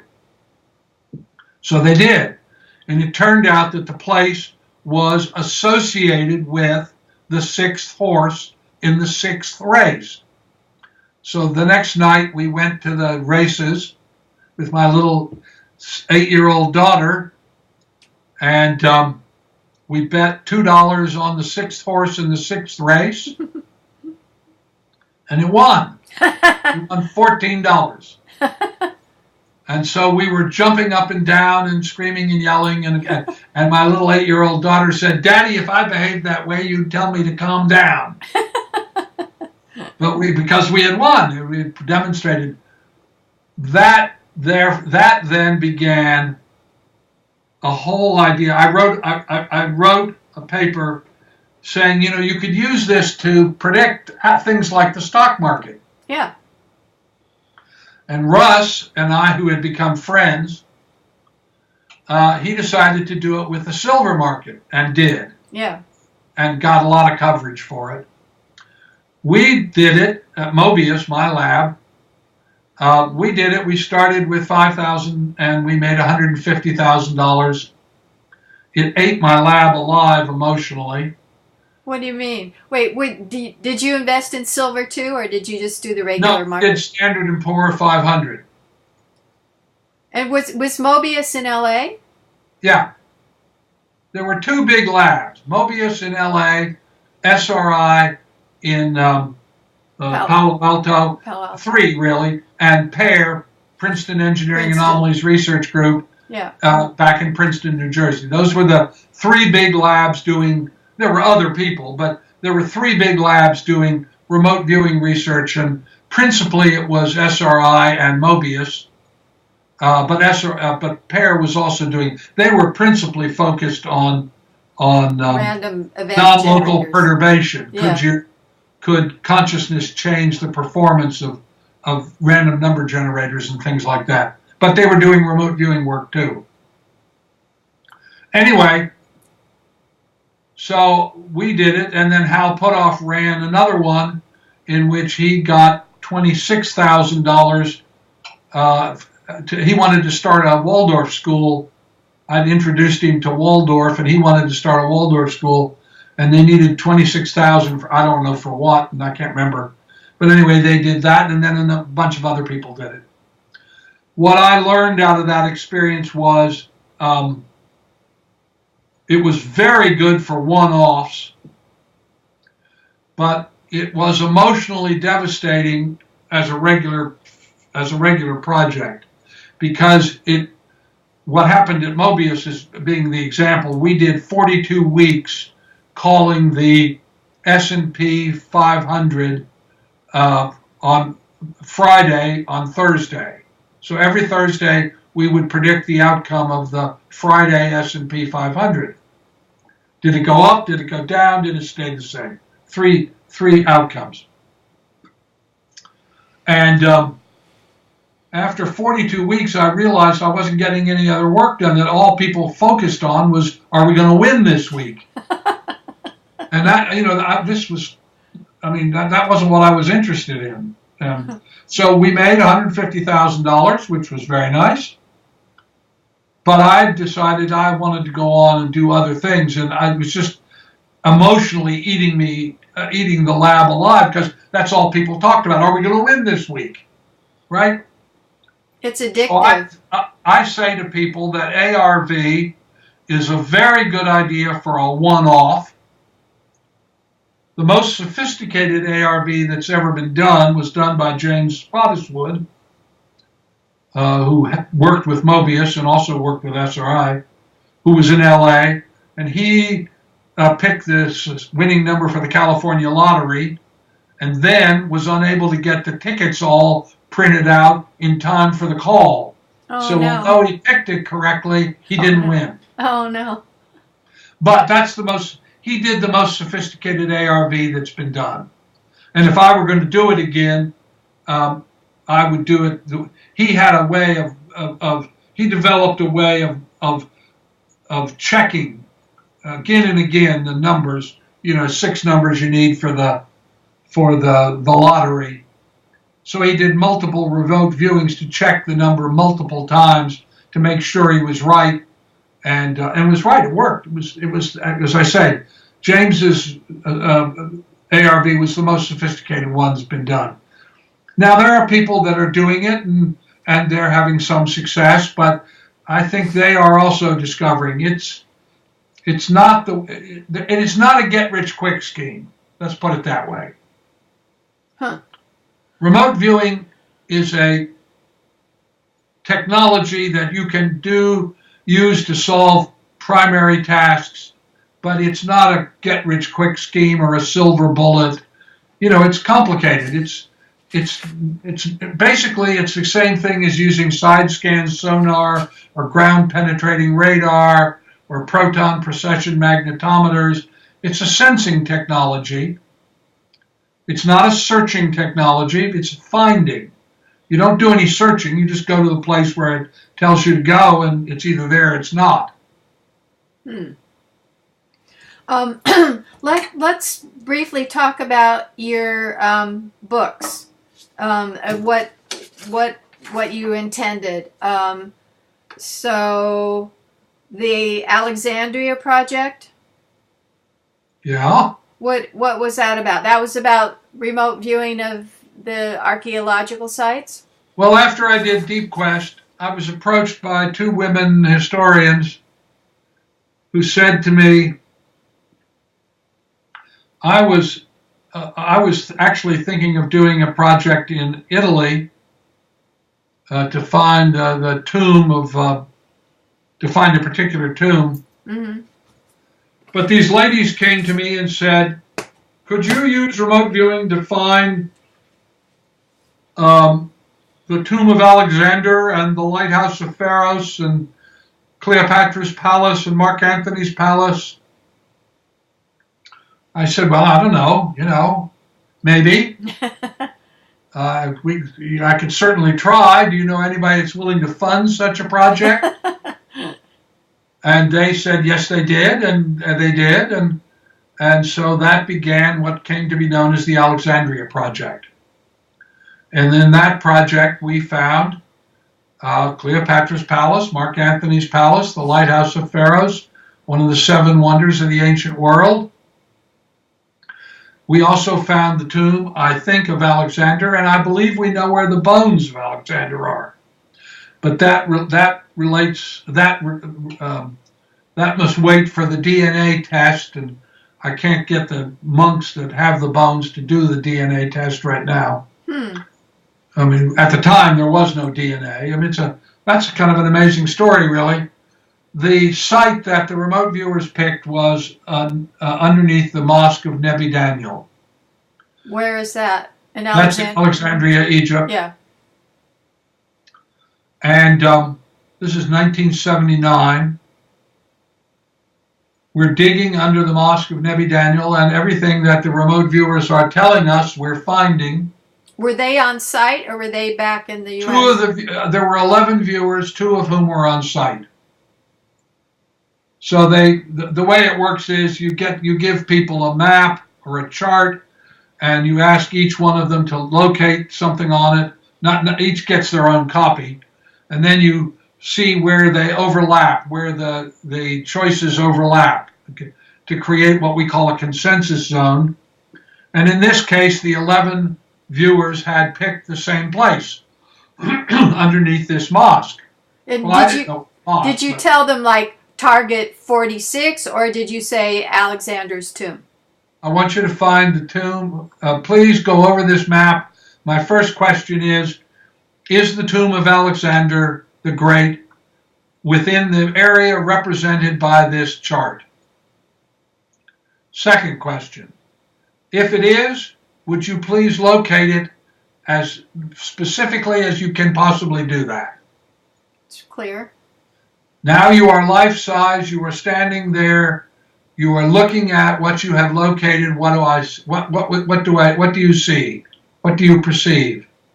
And so they had given me this description and located this thing, and they had all picked the same place. I think maybe not all of them, maybe it was 9 out of the 11.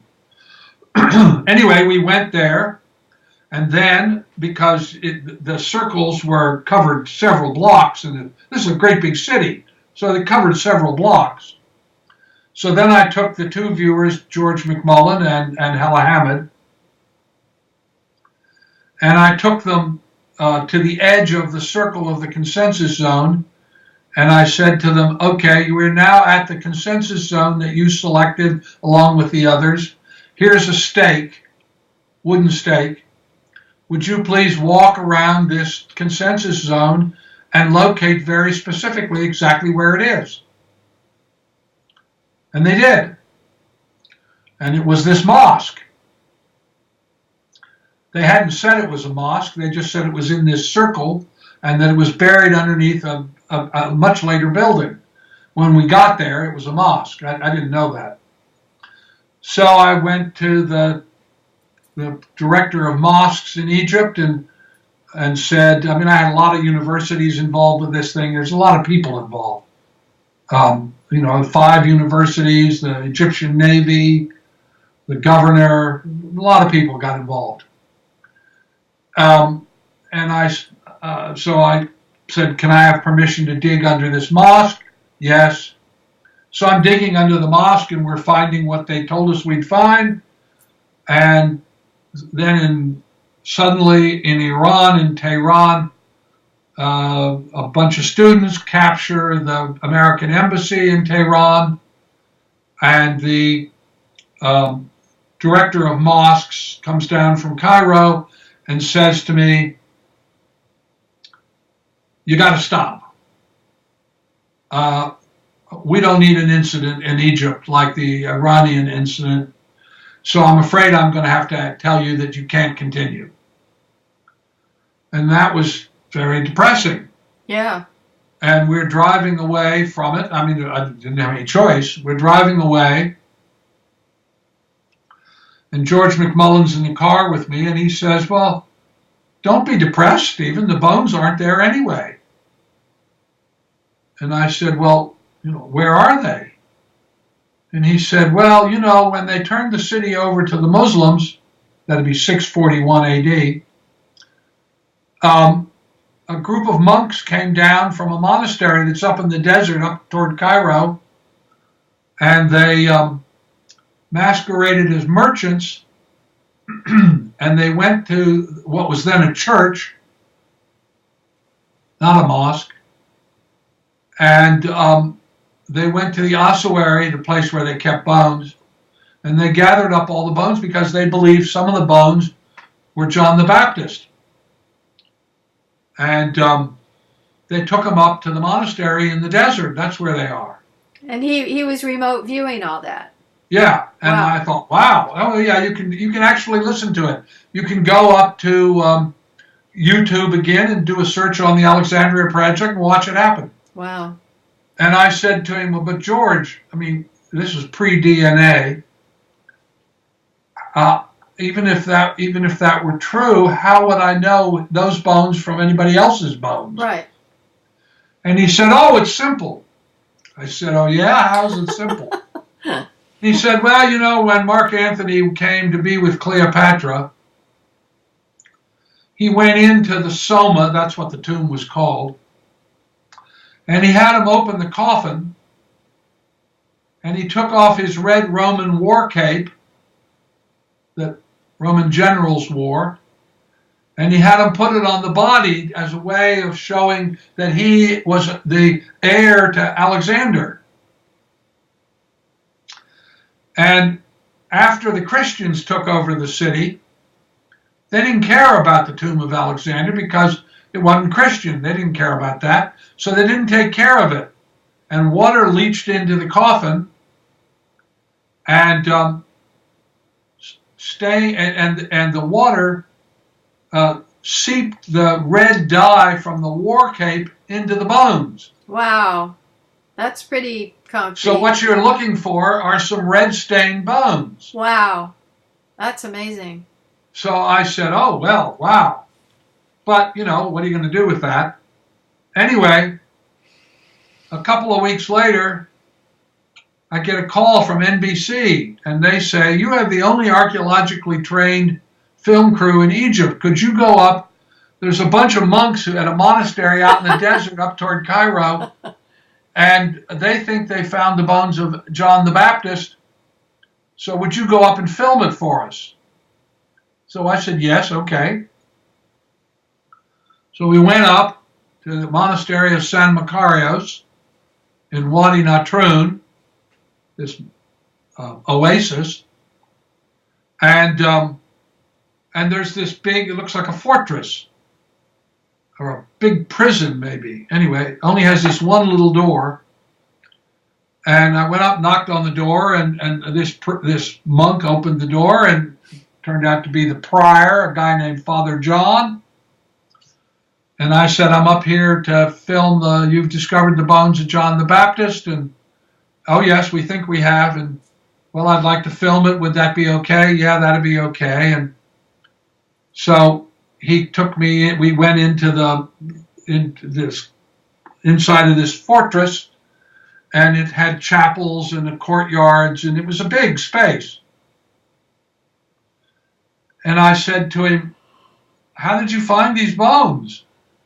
And he said, well, we have this chapel that we've always associated with John the Baptist. We never knew why, and there was a crack in the wall, and we had to repair the wall, and when we did that, we found this tomb. And I said, oh, how interesting. And what did you find in the tomb? And he said, well, we found these leather bags that had these bones. And I said, how many bones?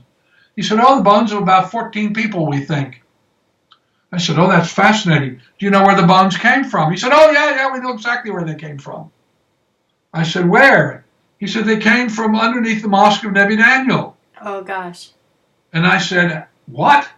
And he said, yeah, in 641, when the city was being turned over to the Muslims, a group of the Christian brothers masquerading as merchants went down and gathered up the bones. They were masquerading as merchants and put the bones in leather bags and tied them on the back of donkeys, exactly what George said, and brought them up here. Well, you can imagine I'm now, my hair's on stand. And I said to him, are there any is there red anything bones? about the bones that is unusual? Any red stains? Not wanting to cue them. And they said, no, just human bones, mostly leg bones. Well, a few of them are stained red. We don't know why.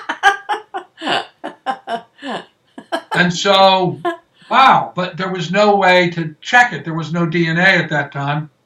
So now we come forward a number of years, and they find the tomb of Philip, Alexander's father. So now, and they do his DNA and publish it. Wow. So now we have a comparison. Yeah. So we can answer the question. So I have been asking for some years now for the monks to let me come and do a DNA test of the red stained bones. Yeah. The problem is that the Copts, this is a Coptic Christian monastery, the Copts are, as you probably know, getting enormous persecution by the Egyptians, Egyptian government, and the monks are very afraid, or the prior, Father John, is now the abbot, and he's very afraid, and so is the patriarch of the Coptic Church, that if they let me do this, it'll draw a lot of attention to the Copts, and that will result in a lot of persecution.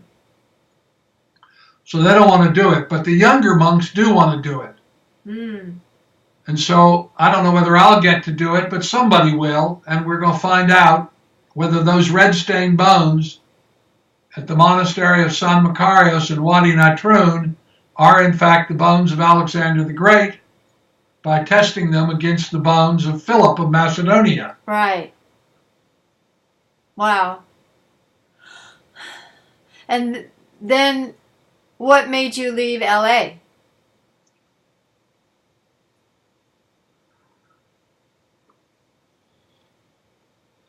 Well, I ran the lab for 25 years, and a number of things happened. I became increasingly concerned about the United States, but mostly, I think, to tell you the truth, Gail, I got tired of raising money. Oh, yeah. I had to raise between $1 million and $3 million a year. It's a lot of work. You have to hustle. And I got to a point where I thought, because I raised most of my money, I got money. I wouldn't do classified research, so I turned down grants that involved, like SRI. I wouldn't do that. I felt that anything we knew about consciousness ought to be freely available and published. And of course they didn't want to do that. Their work was classified. Yeah. And I didn't want to do that. And so I got money from Health and Human Services and from NIH, but a lot of the money, most of the money really, I got from individuals. And I got to a place after 20 some years that I thought every time they see me coming, they think, oh God, here he comes again with his hand out. Yeah. Now, that actually wasn't true. I went to, one of my funders was a guy named Trammell Crow, who was a very wealthy man in Dallas, one of the large, or maybe the largest real estate developer in the United States at that time. And Trammell and I had met and become friendly, and he had funded a number of things.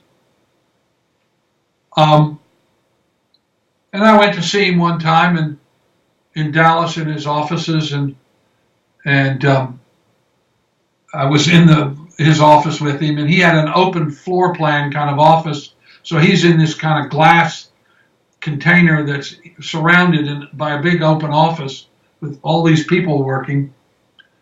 And I said to him, you know, Trammell, this is getting harder and harder for me. I feel like every time you see me, I got my hand out and I'm asking you for money. And he said to me, Stephen, you see all those people out there? And I said, yeah. He said, you know what the job of all those people is? And I said, no. He said, one of their jobs is to make sure I don't have to see anybody I don't want to see. So I wouldn't be seeing you if I didn't want to see you. Oh. And of course you're asking me for money. It's just like Willie Sutton, who said, why do you rob banks? He said, that's where the money is. He said, so of course you're coming to see me and asking me for money, because I have it. But it didn't make a difference. I just got to a place where I just felt that I had a number of people who were good friends and that I was becoming tiresome. Now, they said not, but that was the way I felt. Sure. So that's one part of it. And another part of it is I became increasingly concerned with what was happening in the United States. The Reagan administration started it. I could see that America was drifting into a kind of Christo-fascism, and that the Republican Party was becoming less of a political party and more of a Christo-fascist cult. I mean, I knew people that were involved in the Iran-Contra thing, for instance, which was just flagrantly illegal and should have resulted in the impeachment of Ronald Reagan. I mean, it was grossly... we were funding drug dealers and getting involved in drug deals in order to buy weapons to send to... it was just crazy making. Yeah. And then the Bushes, particularly the second Bush, getting into these endless wars. You know, I'm a vet, so I have some sense of what a 19, 20-year-old, 21-year-old boy or girl or woman, what that's like to be an enlisted person and be told to go out and risk your life. And it seems to me that if you're going to ask somebody to risk their life, it ought to be for a useful and I didn't see that. I saw these endless wars as being a way for the military-industrial complex to be very profitable, huge sums of money, astronomical sums of money, but it never accomplished anything. I mean, I can't get anybody to tell me what, after 17 years of killing people and having people killed, Americans killed in Afghanistan, we have accomplished. Right. 60% of the country is controlled by the rebels. So what have we accomplished other than to destroy both Iraq and Libya? And I mean, we destroyed the Middle East basically in order to make it very profitable, because war is profitable. And Syria too. So I was gonna go write a book called I bought a Bluebird Wonder Lodge, a kind of motorhome. And my wife and I were going to travel around the United States, and I was going to write a book about the United States because I was very influenced when I was younger by de Tocqueville and his book on democracy in America. Mm-hmm. And he traveled around America and wrote this book. Yeah. And I thought, well, gosh, I could write a sort of modern day de Tocqueville. So my wife and I bought this Bluebird Wonder Lodge, and we began to travel around, but she got cancer, and then she died, and it was so emotional for me. I never wrote the book. Yeah. But I just decided, I didn't want to raise money. I got tired of raising money and nobody else. I went to my board and said, if somebody else will do it, I'd be happy to continue to do the research. But the money raising part is really wearing me down. And then the business about what was happening in the United States, which I became increasingly alarmed about. And then the endless war and all of that. And I was going to write this book about America and the new de Tocqueville. But as I say, in the course of this, my wife didn't get it diagnosed, 4th stage colorectal cancer, and 6 months later she was dead.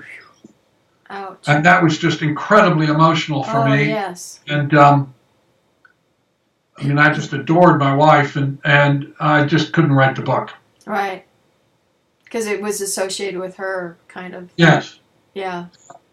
Well, the idea that I was going to tell was the story of the traveling around. But then the book was going to culminate with the whole story of her death. And when I got to sit down to think about how I would write that, I just couldn't do it. Yeah. That makes sense. What about Mind Rover? What was that about?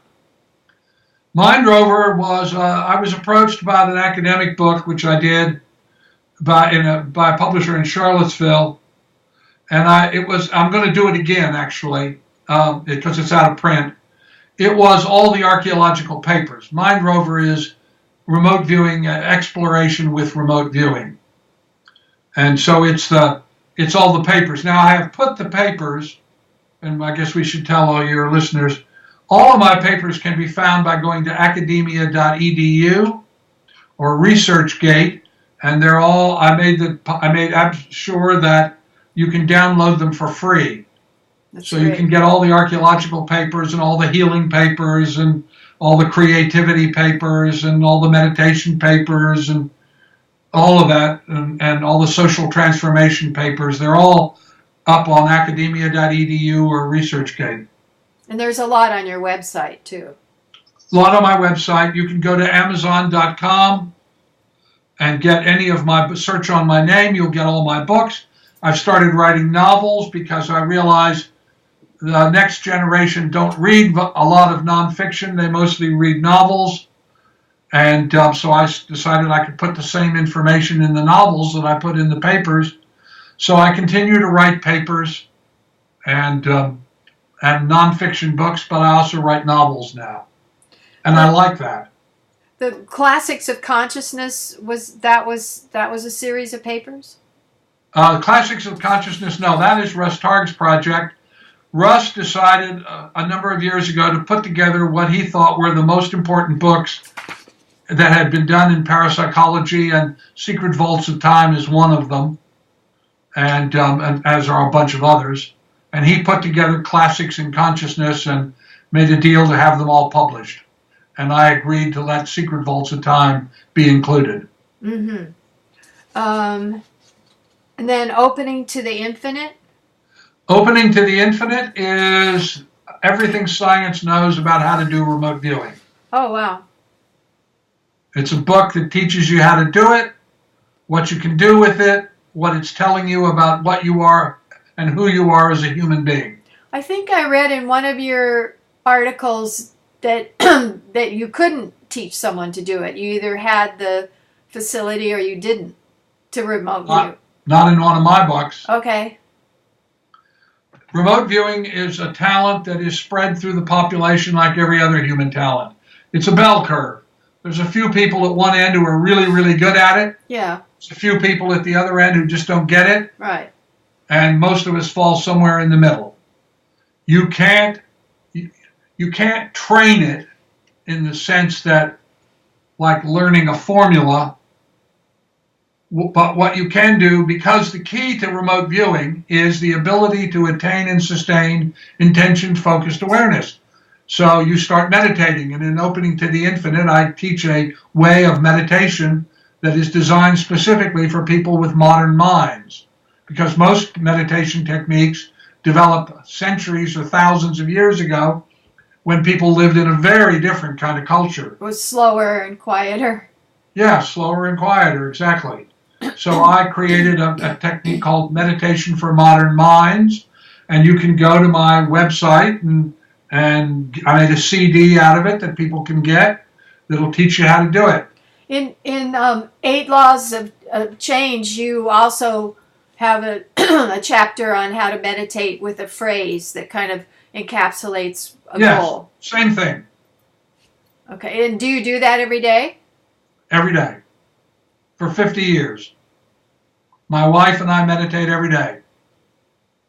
In fact, I would tell you, I'm about to be 77 years old, and I would tell you that if you want to live a well and productive life, exercise, eat organic food, meditate every day, and get rid of all the toxins in your environment.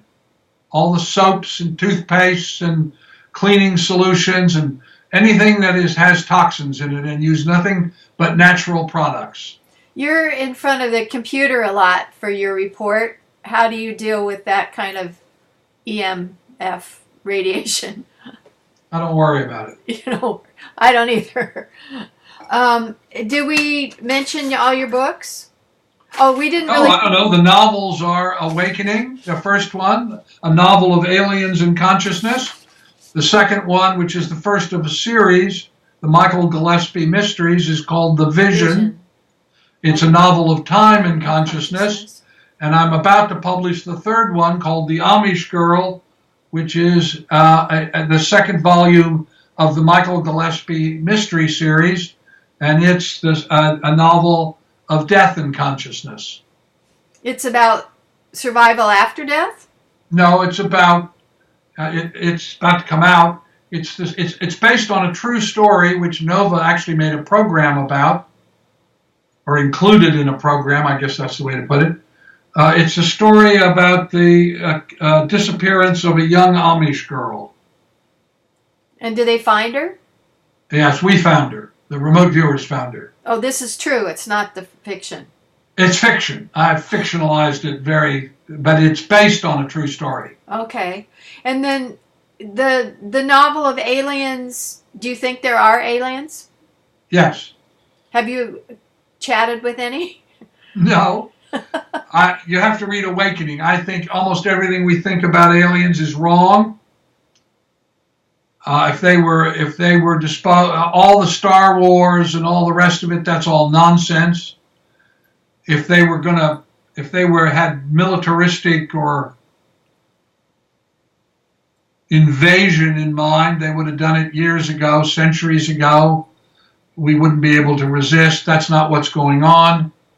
In order to develop space travel, I think you have to develop the idea that consciousness is fundamental. And so it's the story of what I think aliens are really all about. Well, people that I've interviewed who work with aliens think that some are really helpful, like Pleiadians, and some are really harmful, like the reptilians and the Greys. Does that fit with what your understanding is? No. No. No. I just think all of that is nonsense. Because well, in a nutshell, do you think that the aliens, because they're a higher civilization, are more benevolent than we are? I think that if you get to the point where you can conduct space travel, you recognize that all consciousness is interdependent and interconnected. Right. That consciousness is the fundamental, and that what's going on is that we stand at the edge of technologically being able to destroy ourselves, and that they are monitoring whether we are going to get through or not. And do you think they'll help us, or do you think they're just supposed to stay? Oh, they may be helping us. Do you have any evidence of that? No. So it's but I think that, A, the idea that we are the only sentient beings in the universe is absurdly, it's absurd. Yeah. And I think that what civilizations that are capable of space travel would do would be to help nurture civilizations that are on the precipice of being able to do it. And that the big question is, you get to a technological point where you could either destroy yourself or go forward, and the question of how we respond to climate change is going to determine whether we're going to be destroyed or go forward. And I'd say at this point, it's about a 50-50 toss-up. That's optimistic. Because they say, we have maybe 12 years before we've irrevocably gone to 2.5, and it's... Yeah, well, it means civilization as we know it is not going to exist. But the question is, what is going to replace it? Any wild ideas? Are we going to revert to primitivism? Are we going to simply vanish as a species like the dinosaurs? I think that's a toss-up. It depends on the choices we make. Do you think Atlantis and Lemuria and those kind of supposed ancient civilizations existed? Have any of your remote viewers looked at them? I got very involved with Atlantis. Margaret Adams, Colonel Sanders, of chicken fame. Well, Colonel Sanders was the guy that created Kentucky Fried Chicken. Oh, yeah, right. But he had a daughter named Margaret Adams. Got it. And Margaret Adams and I were friends. It's getting dark. Yeah, I've got to go. I've got to also. Margaret and I and some other people started something called the Marine Archaeological Research Society. And when her son was flying over, who was a pilot, was flying over the Bahamas, and he saw what he thought was a ruin. It turned out to be a turtle pen. And then they found what they thought was the Atlantean Road. It turns out to be natural beach rock. I know because I had it tested. I think that the mitochondrial DNA research makes it very clear that there was no Atlantis or Lemuria, because if there was, it would show up in the DNA, and it doesn't. So I've gone from being a strong proponent of Atlantis to believing that it is a central myth. But Edgar Cayce wrote about it. Edgar Cayce was wrong. Edgar Cayce was also wrong about Egypt. Because, why, is the question that one ought to ask, never do. People never do. And the answer is, Edgar Cayce said very clearly that the beliefs and expectations of the questioner had a strong influence on what he contacted, how he did his search. Remember, like a Google search.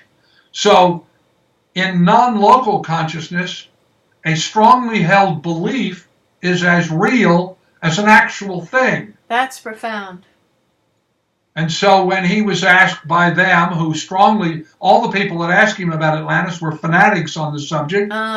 When he asked them about it, he went to the part of the Matrix where all the myths about Atlantis were, and that's what he talked about. Wow. And he did the same thing in Egypt. So all the Egyptian stuff, the pyramid was built in 10,583 years ago, none of that is correct. How do we know? I mean, because he also wrote about Jesus and said Jesus had red hair and Jesus went to India. I don't remember what I read about it, but how do we know what he said was... We don't. How do we know what he said about what, though? That Jesus had red hair? That Jesus traveled to India, Jesus lived... He may have traveled to India, that's not impossible, but Jesus looked like what he was. He was a Jewish carpenter, so he looked exactly like Semitic peoples in the Middle East looked like. He was probably a man with dark hair and heavy beard. But didn't about Cayce, 5'4", 5'5". I think Cayce said he had red hair. Am I wrong? I don't know what he said. I can't remember now at the moment. But whatever he said, Jesus was an individual who was born from a Jewish carpenter and his Jewish wife. Yeah. And they lived in the Middle East. Yeah. And they looked like Middle Easterners. Okay. And what happened was that wasn't attractive to the ruling groups. They wanted somebody that looked like them, and so they created a Jesus that looked more like them and that they idealized. Could you take a look at the questions that I sent, and I list some organizations that are doing paranormal parapsychology research? Could you see if there's anything that I left out? And what's the Samueli Institute? I've never heard of that. Well, it doesn't exist anymore. Okay. And as I say, Gail, I got to go. We've been at this almost 3 hours. Oh, I'm sorry.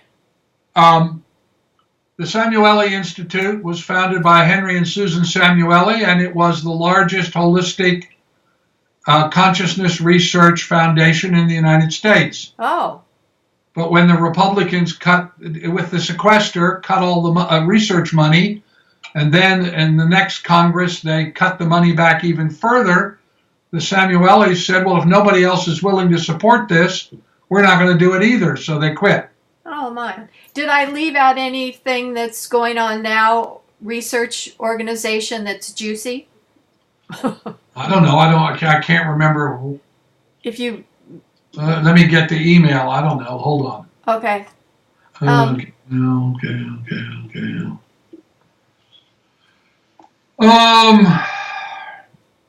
It's number 6. No, I'm just trying to get to the email. Well, you know what I'll do is I'll just email you that and the periodicals, and then you can see if I left anything out when you have time.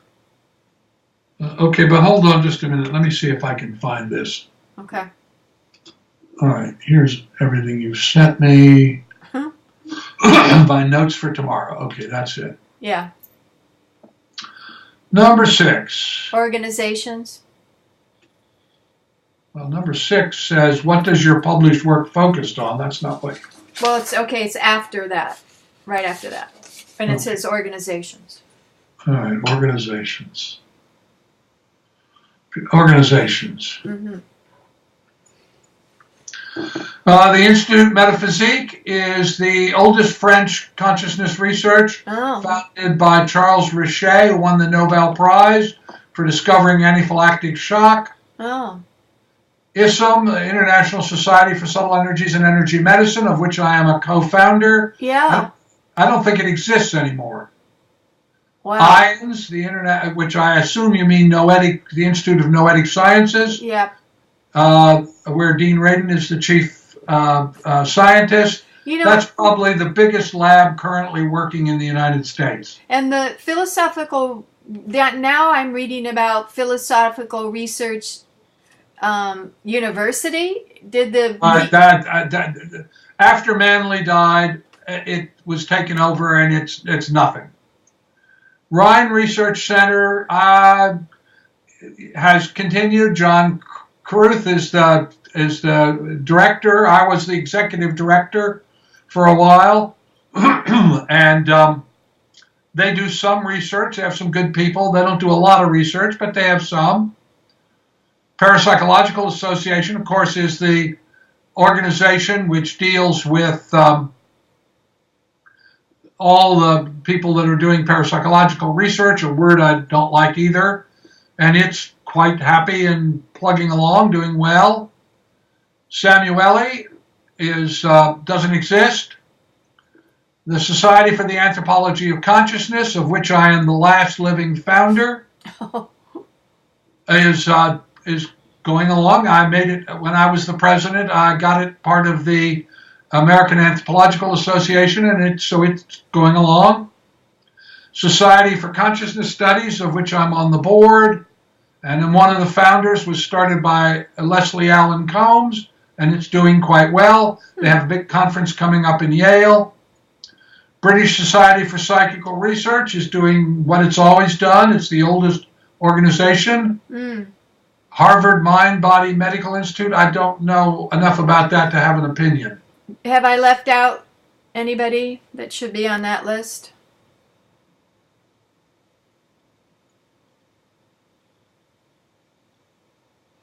Well, I mean, there's the Academy for the Advancement of Post-Material Sciences, of which I'm also a founder and on the board. That's that Gary Schwartz and Marjorie Wollicott started, and Dean Radin and I and others are on the thing. That's the newest. That's the newest one, don't you think? Well, then there's the Galileo project, which I'm also on the board of, which David Larimer started in Europe, and that's doing quite well. There is a Chinese institute, I can't think of its name right now, but that's doing some interesting work. There's some work being done in Russia that's quite interesting. There are some researchers in India that are doing some interesting research. And that's pretty much it. For the journals, anything that's left out? The most, let me get to the journals. Where are the journals? Right under organizations. Yeah, I just got to find it. Periodicals. Subtle Energies, I created the Subtle Energies Journal and was its original editor. Wow. But it's defunct. And it doesn't exist anymore. But the archives do. I didn't know that. Yeah. Okay, the archives do. Explore is unquestionably the leading journal, and its executive editor is Larry Dossey. Yeah. Dean Radin is co-editor-in-chief with Ben Kingsley. I'm the columnist. Phoenix, New Direction of Studies of Man, I co-founded. It doesn't exist anymore. Intuition Magazine, where I was also, I don't remember, an associate editor or something, doesn't exist anymore. Oh, boy. Journal of Parapsychology still exists. What word would you use instead of parapsychology? You said you don't like that word. Consciousness research. Parabola is, I've written for Parabola, but I haven't looked at it recently, so I don't know what its status is. Venture Inward is published by the ARE. The Society for Scientific Exploration publishes 2 journals. One is called Edge Science. I just wrote a piece on the location of Saddam Hussein, and the other journal that they have, the SSE journal, which is the more technical of the 2. Both are worth your attention. Okay. I can't think of anything else right now. Okay. Last question. What are you researching next? Or are you focusing on novels? No, I'm about to begin a big research project to look at the future. With remote viewing? Yes. So would you say, like, look at 2030, or how would you... 2060. 2060. Have you gotten anything yet? I'm just starting. I just got the funding for it. Oh, great. And can you do that kind of remote viewing? Yes. Of course. Do you have any little inklings yet of what 2060 is going to be like? No, none that I want to talk about. Okay. I will say that I did an earlier project, and everything that the remote viewers told me has come to pass, despite the fact that I found most of it completely unbelievable. What year was that? From 1978 to 1996, I had 4,000 people remote view the year 2050. And everything they told me would happen between now and 2050 has happened, or is happening. Have you written about that? Oh, yeah, sure. I've written about everything, Gail. Okay. Well, I feel hundreds of papers. Oh, yeah. I feel guilty taking any more of your time. I feel like you have so much experience and knowledge. I could go on, but I'll let you move around. I'll get a transcript to you, and then you can edit as you will. Okay. Thank you so much, and happy Thanks birthday. very much, dear. You have a great day. Thanks. Bye-bye. Bye-bye.